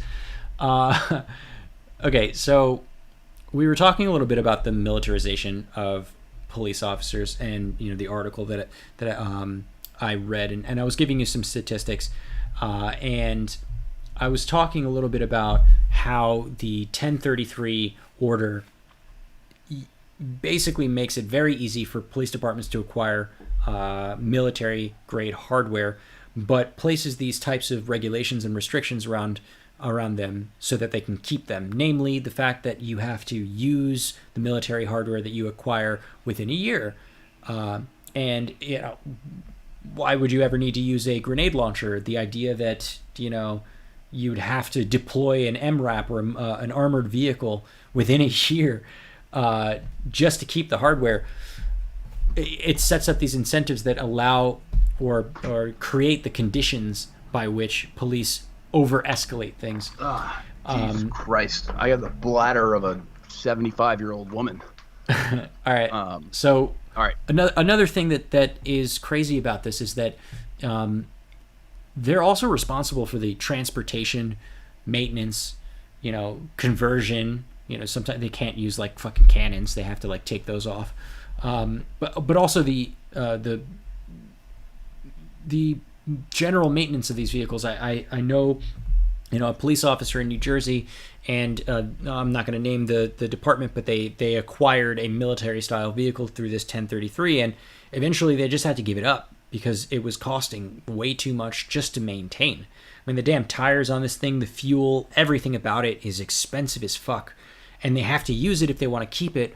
But by using it, they're costing the taxpayers more and more money, and it's just kind of ridiculous. And you know what this does is it basically creates a situation where the agency needs to utilize it. So they might be utilizing it in situations where it's not appropriate to utilize it, right?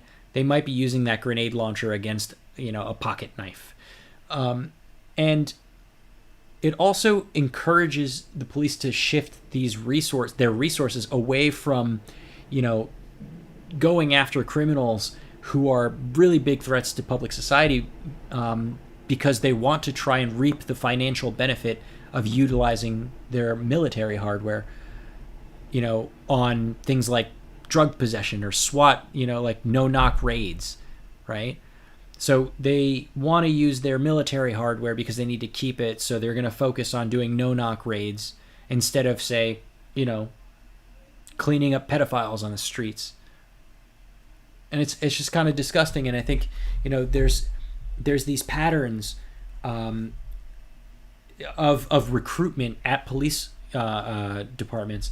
As an example, you'll see like a video, you know, highlighting like, hey, work for the police, and then they'll show these like Call of Duty style videos of like the police like holding an M16 and kicking down a fucking door, and then there's some like dweeb neckbeard. I'm a cop. He's like, oh yeah, that's cool. I want to do that. You know, like I'm not brave enough to actually enlist to go to Afghanistan, but it'd be dope to like hold an M16 and shoot a, you know, gang member with it.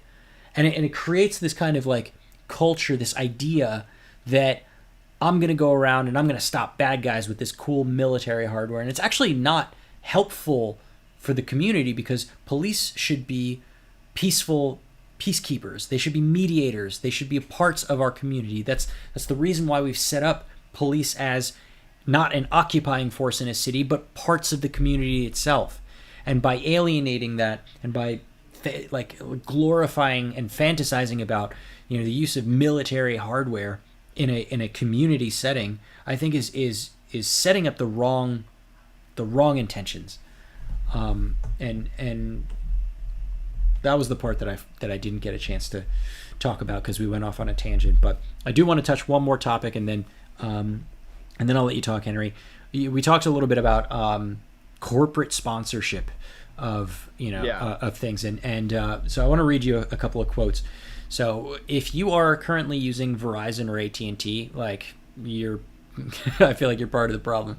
It's like, I mean, honestly, look, AT&T went on Twitter. They didn't endorse the movement yet? No, it's even worse. It's even worse than not endorsing it.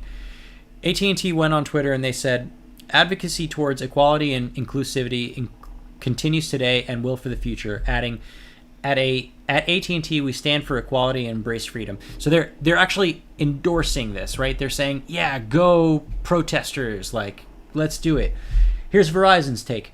The events unfolding across the country that are rooted in hate are contradictory with our beliefs as a company. I want you to remember that. It's contradictory to their beliefs as a company. So what I learned today is that through their brands Verizon Connect and AT&T FirstNet.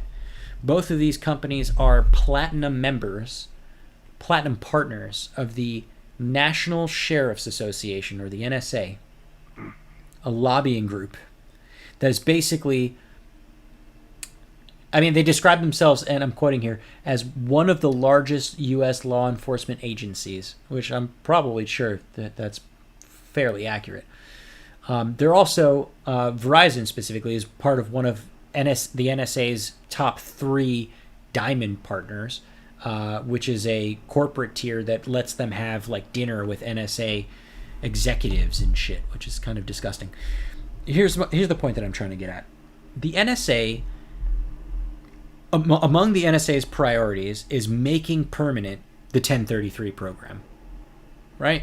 They say that on their fucking website. It says NSA encourages the codification of the 1033 military surplus program that provides life-saving gear and equipment for law enforcement.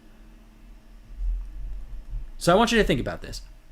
Verizon and AT&T are basically saying like, yeah, we support this movement, but also we're giving millions and billions of dollars to the NSA, who's trying to make it so that police can continue acquiring the hardware to brutalize people. Another crazy thing, this one's on AT&T.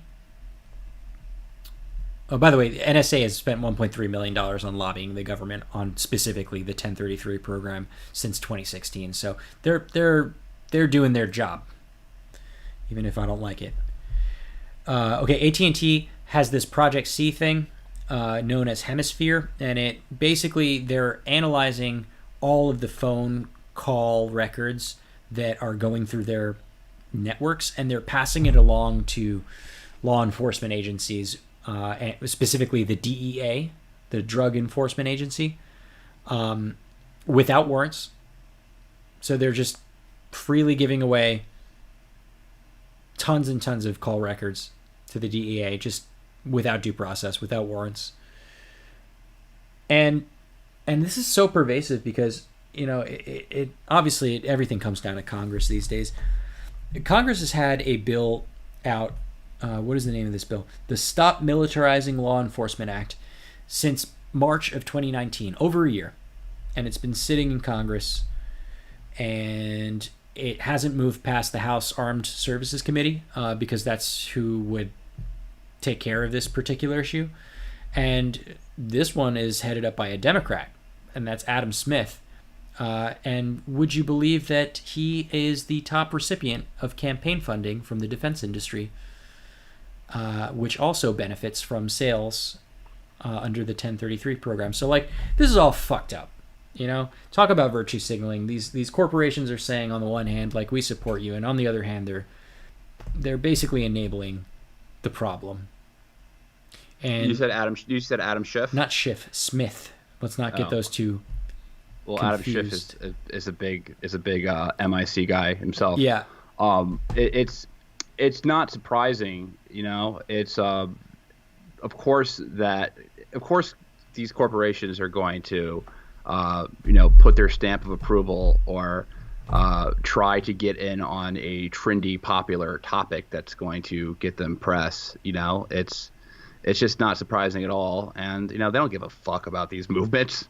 No. Like, do you really think that Citibank gives a fuck about Black Lives Matters? Do you think that Citibank gives a fuck? Do you think that any of these Citibank corporations, isn't giving out. Verizon, I would bet Citibank is guilty of predatory lending to the black community. I would bet. I bet they are. I wouldn't be surprised. I wouldn't be surprised. This, like, pretty much every bank is probably guilty of some sort of nefarious predatory lending scheme or whatever. But yeah, of course, they're using this for publicity, and they don't give a fuck about the movement. Like, every single corporation is doing that. But like, to literally point, every single corporation. Everything. Call of Duty came out the other day. It was like, we're moving back our who makes Call of Duty? Activision? Yeah, or Treyarch. It depends on what year. But yeah, I think it's Activision this year. They were like, I guess they were supposed to release the game, and they pushed back the game's release. But they're like, we have we're black. They said that they think they did the blackout message, Hmm. and I don't hope I'm not getting the story wrong, but it was something weird where Call of Duty was supporting um, the protest, and I'm Leave just Call of like, Duty dude, alone. I like Call of Duty. We I'm can like give them a Call pass. I like Call of Duty is a game that is like I don't agree. I'm not one of these people who believes that like video games correlates to violence in any way, but I don't know. I think there's a little something to it. Like I don't believe in that correlation, but I definitely don't think it's healthy to play. I don't think it's a.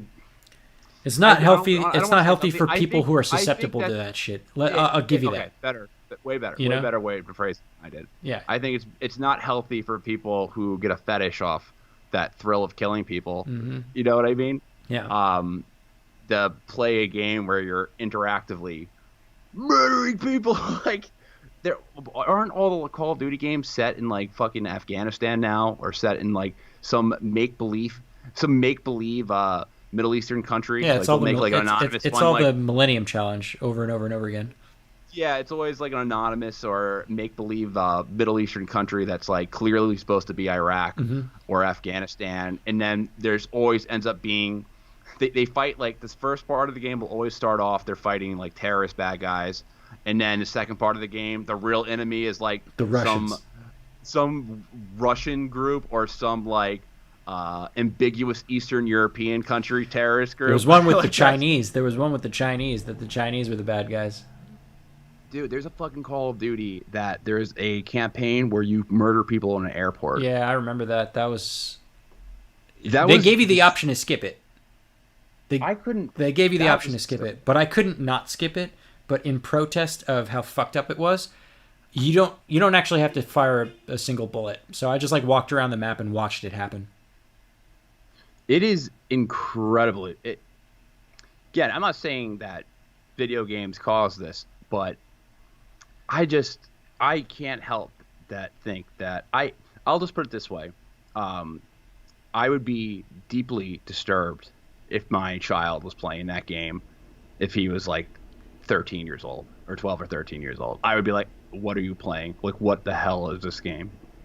I that I would be deeply, deeply I disturbed. don't know how I would think about it because when I was 13, I Like, was playing these what are games you too. doing in So this game? What yeah. happened to Mario Brothers? Like, play Mario Galaxy, please. Like, remember the Wii? Um, but it's like I don't know. We kind of just went off in a tangent right a now. little bit. I forgot where we were. We were at. We were just talking about the systemic issues with like the corporate and the Yeah. Congress and all this shit. And this is where I get so fucking tripped up. It's like you're fucked if you do and you're fucked if you don't, you know? In the sense of like this protest. If you don't protest, as we pointed out, the likelihood that the four cops would have gotten charged with anything would have been fairly low. And if you don't protest, then it doesn't bring light to the situation and it doesn't make its way to Congress. And but if you do, these corporations are going to virtue signal, but they're still going to keep supporting the NSA and supporting the folks that are lobbying to keep 1033. They're still going to there's going to be Congress people who are going to say, yeah, we support you, but on the back end they're going to be heavy recipients of like lobbying industry money, from the MIC and from the gun lobby and from all the different lobbies, all the bad lobbies, and nothing's gonna happen. So it's like I can see how people get fucking frustrated and take to the street and just like nothing is happening, like nothing happens. I understand, man. I understand. Like I understand what happened with Occupy Wall Street. It's like Joe Rogan said this really well. Um, he said it was like a bunch of white blood cells. I was gonna say white people, white blood cells. They know they know they need to like get out and they know there's something wrong and they know they need to destroy something, but like they don't know exactly what, like they don't fully understand exactly what it is. And I think that's like a really good analogy for a lot of these mass protest movements. I think a lot of this has to do with the fact that I think this is a response to COVID-19's lockdown in a lot of ways. 3 months of people cooped up inside, just the level of unemployment. The I feel like there's a loss of worth for people. Like you lose your livelihood, you lose your Your purpose in a sense of lot of self ways. worth. Yeah. Your sense of self worth, Hmm. um, and you have less things to do. I could imagine in school. Uh, I thought about this. I was thinking about this earlier today about like summer jobs.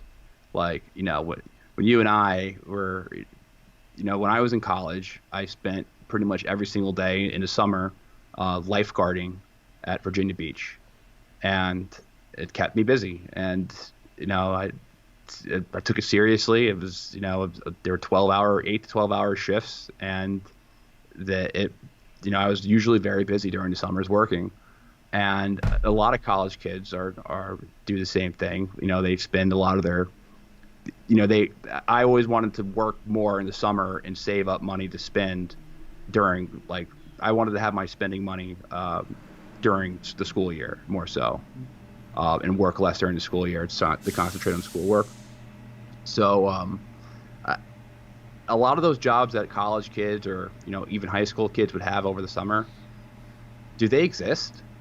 Like, they don't really exist right now, do they? Or maybe I guess it really depends. But there's a large portion of kids who are employed in the Well, I don't restaurant know. industry. Yeah, I mean, I was employed when I was younger. I worked at the first job I ever had was at my uncle's deli, Hmm. uh, which was which would not be open. I always hated working in a restaurant industry, so I Well, no, a didn't really. deli would be open. Yeah. That's an essential business. No, but it was more of like a kind of sit down. It wasn't a deli. It was more of like a sandwich shop that had like Hershey's ice cream, and stuff like that. I It mean, wasn't like a new. It was in Virginia. It wasn't in New York. It wasn't like a bodega. It was like you know a I don't know. I don't know what a Virginia restaurant. bodega looks like, but Yeah, it wasn't a bodega, but I mean, um, look, a lot of service industry jobs are still around. Especially in New York. Like they're still open. They just don't let. I mean, you can go in them, but you can't stay there. You can't stay and sit down and eat. but their places might be open, but they don't have this full staff. Like they have a skeleton crew running this. A lot. I mean, Most people I know. I don't know. I've been in a few places where they have just as many people in them as when they were open. It's just the only thing that's different now is you can't sit down anymore. And they're getting a lot of volume because a lot of people are still ordering on Seamless and Grubhub and all of the Uber Eats apps and all that stuff, DoorDash. They're actually seeing a lot of volume. At least here in New Some York City. places I don't know about the rest of the country because this is my lived experience here, but the places that I see in my neighborhood, the places that I used to frequent pre-COVID are still open and they're still kicking. You just can't sit down anymore. Well, I'm sure there's places that are doing well, and in some neighborhoods that are doing well, that are able to keep their staff on hand. But by and large, like the restaurant industry, the service industry, which employs a lot of younger kids, which a lot of 18, 17, 18, 19-year olds, is not running at full capacity. And not just that, there's a lot of like kind of jobs like that younger people have while they're in school or just in their use, whether that's um, lifeguarding, uh, being a waiter, being a hostess, working at like an Abercrombie and Fitch. I had like a bunch of friends when I was younger who worked at Abercrombie and Fitch, Hmm. or in Hollister. Like they always worked Oh in man, I there. hated Hollister. It smelled Yeah, like shit. it smelled like fake Hollywood. I don't know what the way to describe it. It just felt like I never was a fan of those clothing lines, but those jobs really aren't. Do they exist in a lot of places? No. Like, Probably can I not.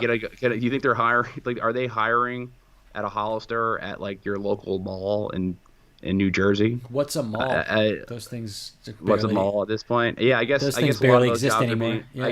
I guess a lot of that stuff is being. That's a good point. A lot of those things are being eliminated anyway.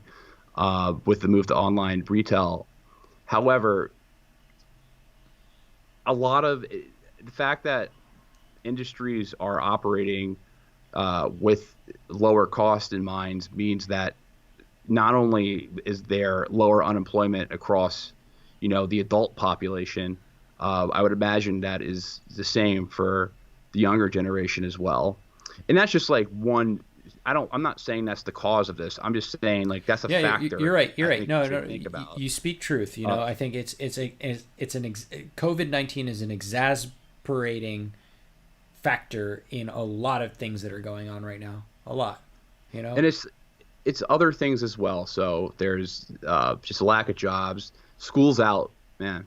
School is out. At least college is out right now. I'm sure. I don't know if high school is still going on Yeah, for I think I don't know. It when depends high on the school state, but typically like ends. my High school sister's typically ends. graduating high school. Well, she won't have a commencement, but graduating high school. I don't think that's until like June, mid June or something like that. I got to get the date on that.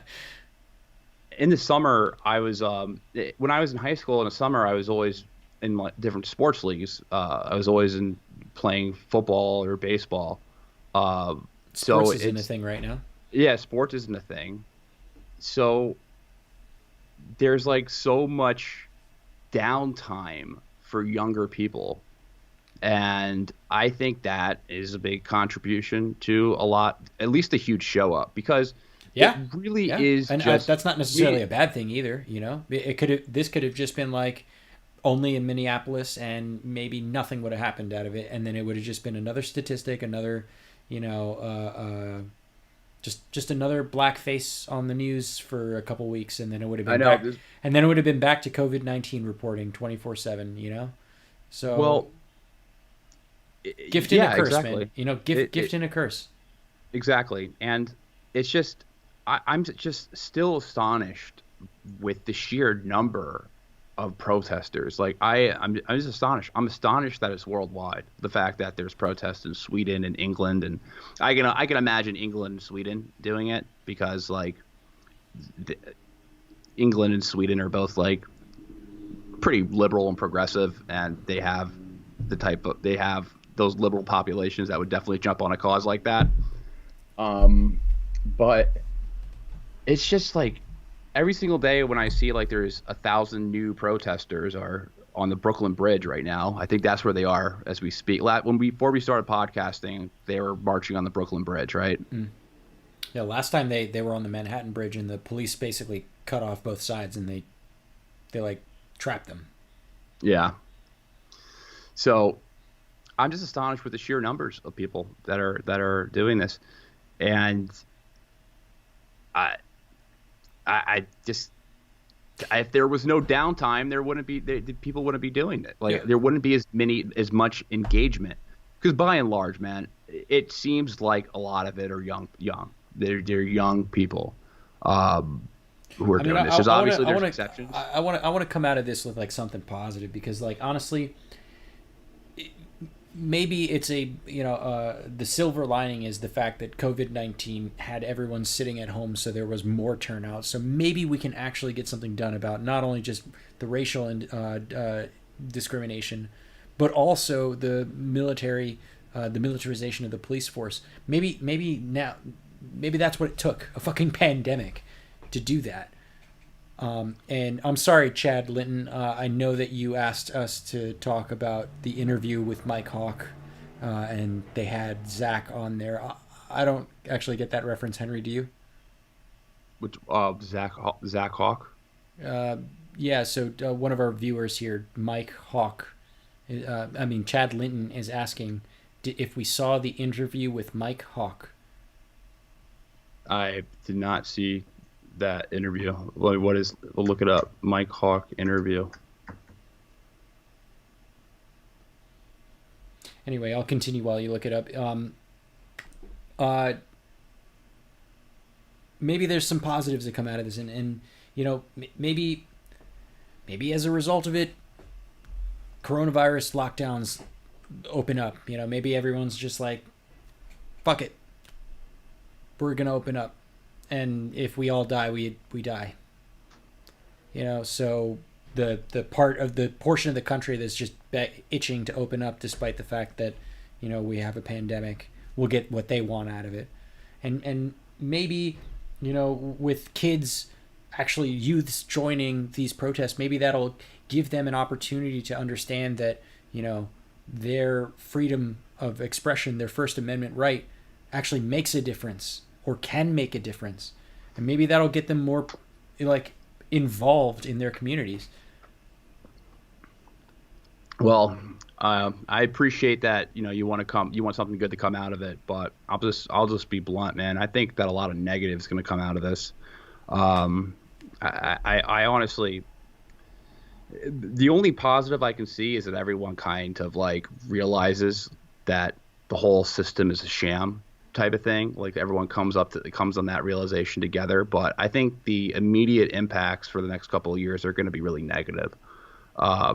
As far as just, I mean, the economic destruction is the base of it. I think that will be the major root of the problem.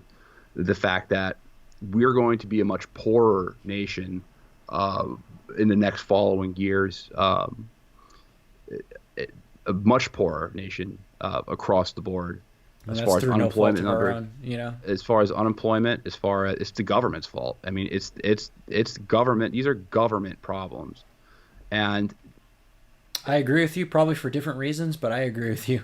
at least we can come to terms that we can point a finger at the government for fucking up a lot. Mm-hmm. And my biggest fear is that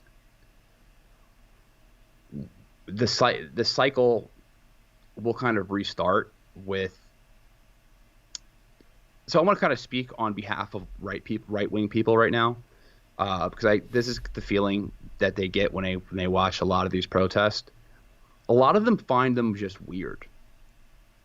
That's a shame. So that's a shame. So a bunch of people like kneeling in the park and doing some type of weird camaraderie salute, like Black Power salute, and basically having a church service to some political cause is very off-putting to a lot of Americans who are on the right. Why? Because it's just frankly weird. It's Why frankly is it weird? Why is it weird? Why is it weird to want to talk about like, this? It's religious It's like it's a religion, and it goes into a lot of people on the right feel that leftism is a religion, that people start to worship these causes. A lot of people on the left think that rightism is a cult. Hey, I'm not saying. I'm just saying like this is how it comes off. Like when people on the right watch a bunch of people Sean like Hannity.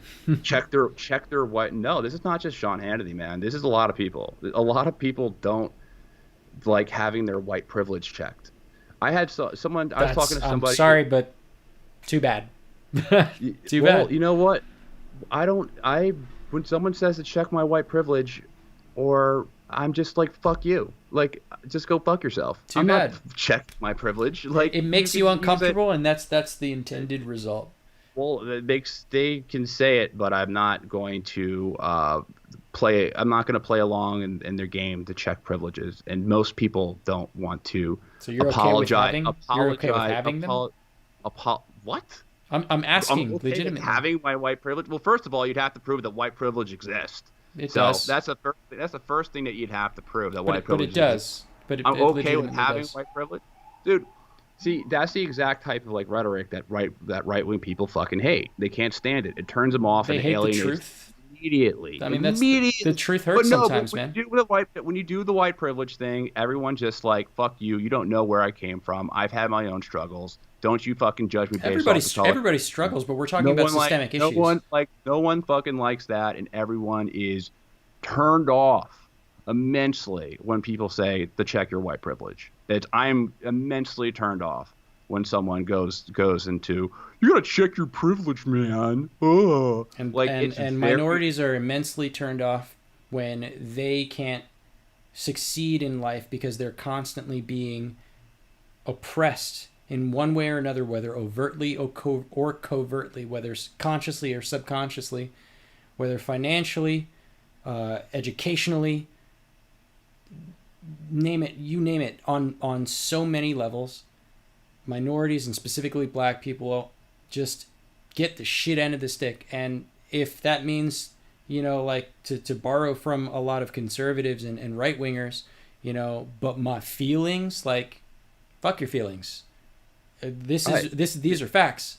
These are real things that these No, people they're are not. going They're through. not facts. They're not facts that people automatically have privilege based off the color of their skin. People have different circumstances where they grow up. Like I've had a lot of bad things happen to me when I was younger, and I don't talk about them or But we're talking about it's just systemic it's annoying. racism. I'm not saying that you It's don't have just annoying. problems. Systemic racism is something that you. I don't look at everyone as collectivized racial groups. I look at people as individuals, and everyone is born in their own unique circumstances. And I just don't buy into that crap. Yeah, And we're, I'm we're just just turned. we're, I'm we're very just not turned gonna off by. we're not gonna I don't we're know. not I gonna don't know. agree We're on going to this. find common Yeah, ground in this I don't issue, think so. but these feelings of being turned off by racial politics like that, like is not like a unique opinion that I have. Like this is by and large a feeling of a lot of right wing people. Like they they don't they don't like it. They don't like being preached about race all the And time. minorities don't And like being and oppressed. and but then yeah, okay. But when we look at both of them, I would rather be uncomfortable by someone telling me that I have But privilege who are you than be oppressed. who are you saying is oppressing them? Them, like the white people? Like, are you saying, oh, you're oppressing me? You're oppressing me? How do you know if this person is oppressing you? This person's just like some random person. Like people don't like being put in like racial categories, so it's annoying, Yeah, and it's but annoying. whether or It's not you very like it and annoying. whether or not the reality exists that there is racial inequality, like the reality is that we have racial inequality. That is a reality. Whether or not like that makes you feel comfortable or not is irrelevant.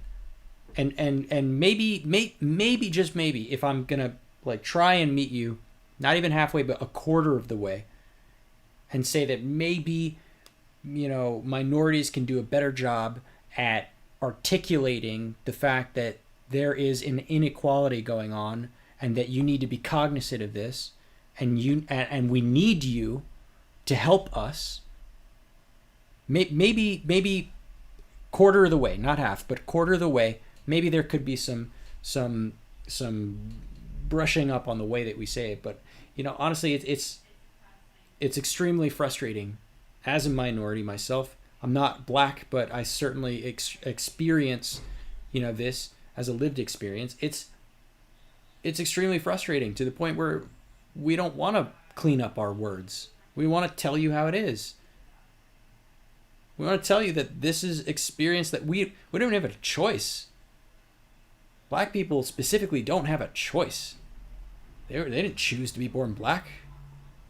But it's just like I feel like that mentality is almost racist in itself. It's like I have this incredible burden, and I will always be incredibly burdened because of the color of my skin, no matter what. But And that's just it's their just like lived reality. It's like an inferior. It's just like this inferiority complex that I don't think It's a lived really reality though. is really healthy to have. It's a lived reality. So there's this I think okay, so there's this one video that I saw on Instagram, and I don't know who did it. My girlfriend was scrolling through Instagram, and is this woman, and she's listing off like you put up 10 fingers, right? And there's this black guy and a white woman, and they're married and they have a child together, and they both put up their hands, and the woman goes down a list of, put down one finger if you've been stopped by the cops for no apparent reason. Put down one finger if yada yada yada. And she goes through this list, and literally all of this dude's fingers go down, and only one of this woman's fingers go down. And it was all situations that are just like just because of the color of your skin, this is the situation that you land in. And it doesn't matter how hard you work or how good of a person you are or how much positive impact you have on the community, you're still going to go through this shit just because you the color of your skin. And I did this challenge too, and I got down to 2 fingers, and I was really surprised. I was really, really surprised. And the unfortunate truth about white privilege is that whether you like it or not, you're not going to put down all 10 fingers. You're just not. And maybe there could be another challenge like that where we can go over all the things that are bad about, being white or something like that. But this is not what this particular protest is about. We're talking about a very specific issue. I'll just be blunt, man. I'm just not interested in engaging in that type of politics and in that type of like kind of virtue signaling. I don't find it appealing arguments. I don't really care to engage in that type of like racial rhetoric of talking about what race is the most privileged and who is not. I think I think it's unhealthy, honestly, and it's unhealthy to ignore the fact that these are issues. I think that you can pay attention to racist policies if there's a racist policy or structure in that is blatantly oppressing people, then you have to take that down. Absolutely. But to go to, some fucking country bumpkin and say you have the power, it's like, no, this guy doesn't have any power. It's not that they have power. It's not that they have power. It's that they're just not oppressed. It's not that they have power. It's that they're not oppressed. Maybe this person's molested had a incredibly terrible childhood, molested and all this stuff. They weren't molested because they were white. I don't know. I was about to say a fucked up joke.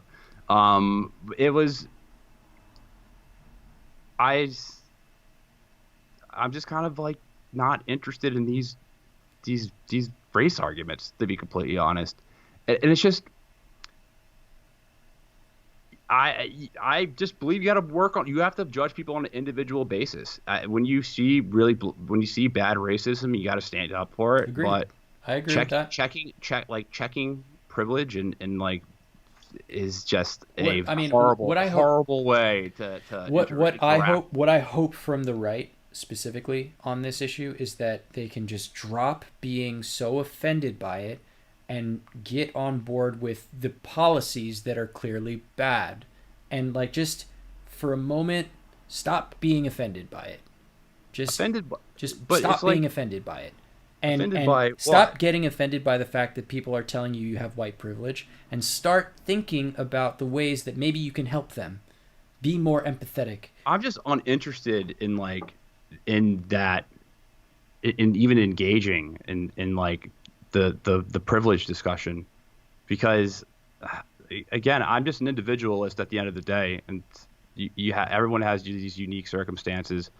There are really bad things about growing up in bad neighborhoods, and there are really bad instances of categorization by racial profiling that needs to be stopped. And I think when those laws are in place, like stop and frisk, you have to put an end to them immediately. But dude, I'm telling you, if you're going to tell people to check their privilege, it's just not going to get. It's like something that right. I know what you're trying to say. You're trying to say like you catch more flies with honey. They make fun of. That's how they make fun of. That's how they make fun of liberals. Like the jokes are always like, "Oh, I'm going to check your privilege." Like that's like the running joke. Like that, the liberals are a race-obsessed kind of weenies who just want to virtue signal, and to take it even farther, especially when referring to white liberals, they are secretly racist. And the fact that they feel like this paternalistic type responsibility because secretly they think that they're superior to that other race. And that's kind of like the right wing narrative. And I'll be frank. I'm not saying I go as far as that, but that is a right wing narrative for a lot of people. That's an unfortunate narrative. It's just the truth, man. That's what it is.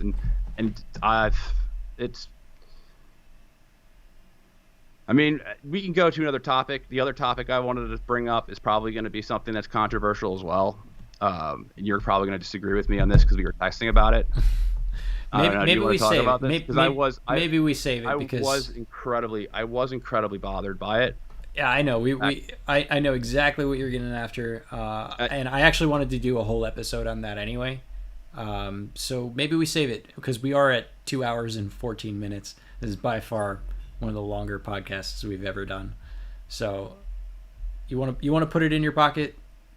All right, Can I'm we gonna do just that? give you a quick thing because I wanna just make awareness of it. Okay. So they're removing the statue of Robert E. Lee in Richmond, Virginia, Mm-hmm. uh, which I'm just blown away by.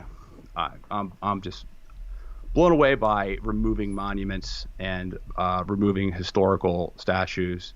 This wasn't a statue that was built in the civil rights era. It was built in the 1800s, and it's I think it's terrible to erase American culture like that and just to pull down statues. And I'm disturbed by it because I've been to Richmond, Virginia, and I really like Richmond, and I that monument, those monuments are beautiful, and it's fucking a shame that the reaction was to remove a statue because people have their opinions on the Civil War. It's you could take off, you can literally remove every single president from their icon. You could take Grant off the $50 bill. You could take George Washington. Grant owned slaves. Abraham Lincoln was a white separatist. General Sherman, there's a statue of him in Central Park, and he genocided Indians and he genocided Southerners when he enforced total war, burnt down farms and villages. Uh, it, I'm just kind of fed up with I that. want to talk about this, but I want to give it as much airtime as is deserving of this topic. I want to talk about this. If you want to talk about the Civil War, we could let's talk about the Civil War because I feel like whenever we talk about it, we never do a full uh, topic justice. Because I just think that people lack. There's the Civil War was an incredibly complex war, and everyone has this kind of like just this very very uh, basic ignorant kind of understanding of the Civil War and all the political things that were happening at the time that led to the war. And I'm just it's such a storybook version of it that's not the reality. And I think more people should learn Civil War history just because there's a lot of interesting things to gather and take through life. And even if you don't like Robert E. Lee, I think those statues represent the history, and they are a symbol that nations can divide, and there could be deadly, deadly wars. Because the Civil War killed 500,000 people, probably millions of people when you include civilians, and a lot of slaves.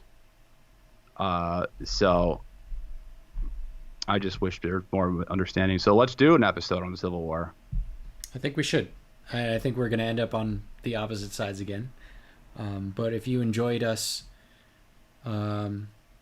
peacefully protesting against each other's opinions today, maybe give us a like or subscribe to us on the iTunes or on the YouTube. Give us a 5-star rating if you liked it. Tell us what you thought. Hit us up. Yep. Thank you for like and subscribe, all that stuff. Rate and review, and we appreciate you guys listening. And hopefully, this is proof that two people on the opposite political ends can not only have discussions but be very good friends. Because Danny and I are both very close friends. Agreed. I just want to make that aware that we have different opinions a lot. We have the same opinions. We have similar ground a lot. But none of that, takes away from our friendship, and we've never had like a schism or fight like that lasted longer than this podcast, the episode of this podcast. For sure. So, I think that people should, engage with other people who, the reason why Danny and I do this podcast together is because we have a lot of different opinions. And if we both had the same opinions, on something, like if we were both either libertarians or both progressives, the podcast would become a circle jerk. You know what I mean? It'd be pretty boring. Like it would be boring. We would just be like egging each other on and be like, if Danny was like a libertarian, I'd be like, isn't the state evil? Yeah, the state's evil. Yeah, taxation is theft. Yeah, taxation. Like, no one. It would just be a circle jerk, and we want to have like We'll create dialogue. we want to create dialogue and have people, we want people to choose sides. You know what I mean? Like, it's kind of fun when people are like, I like Henry's take, or I like Danny's take more.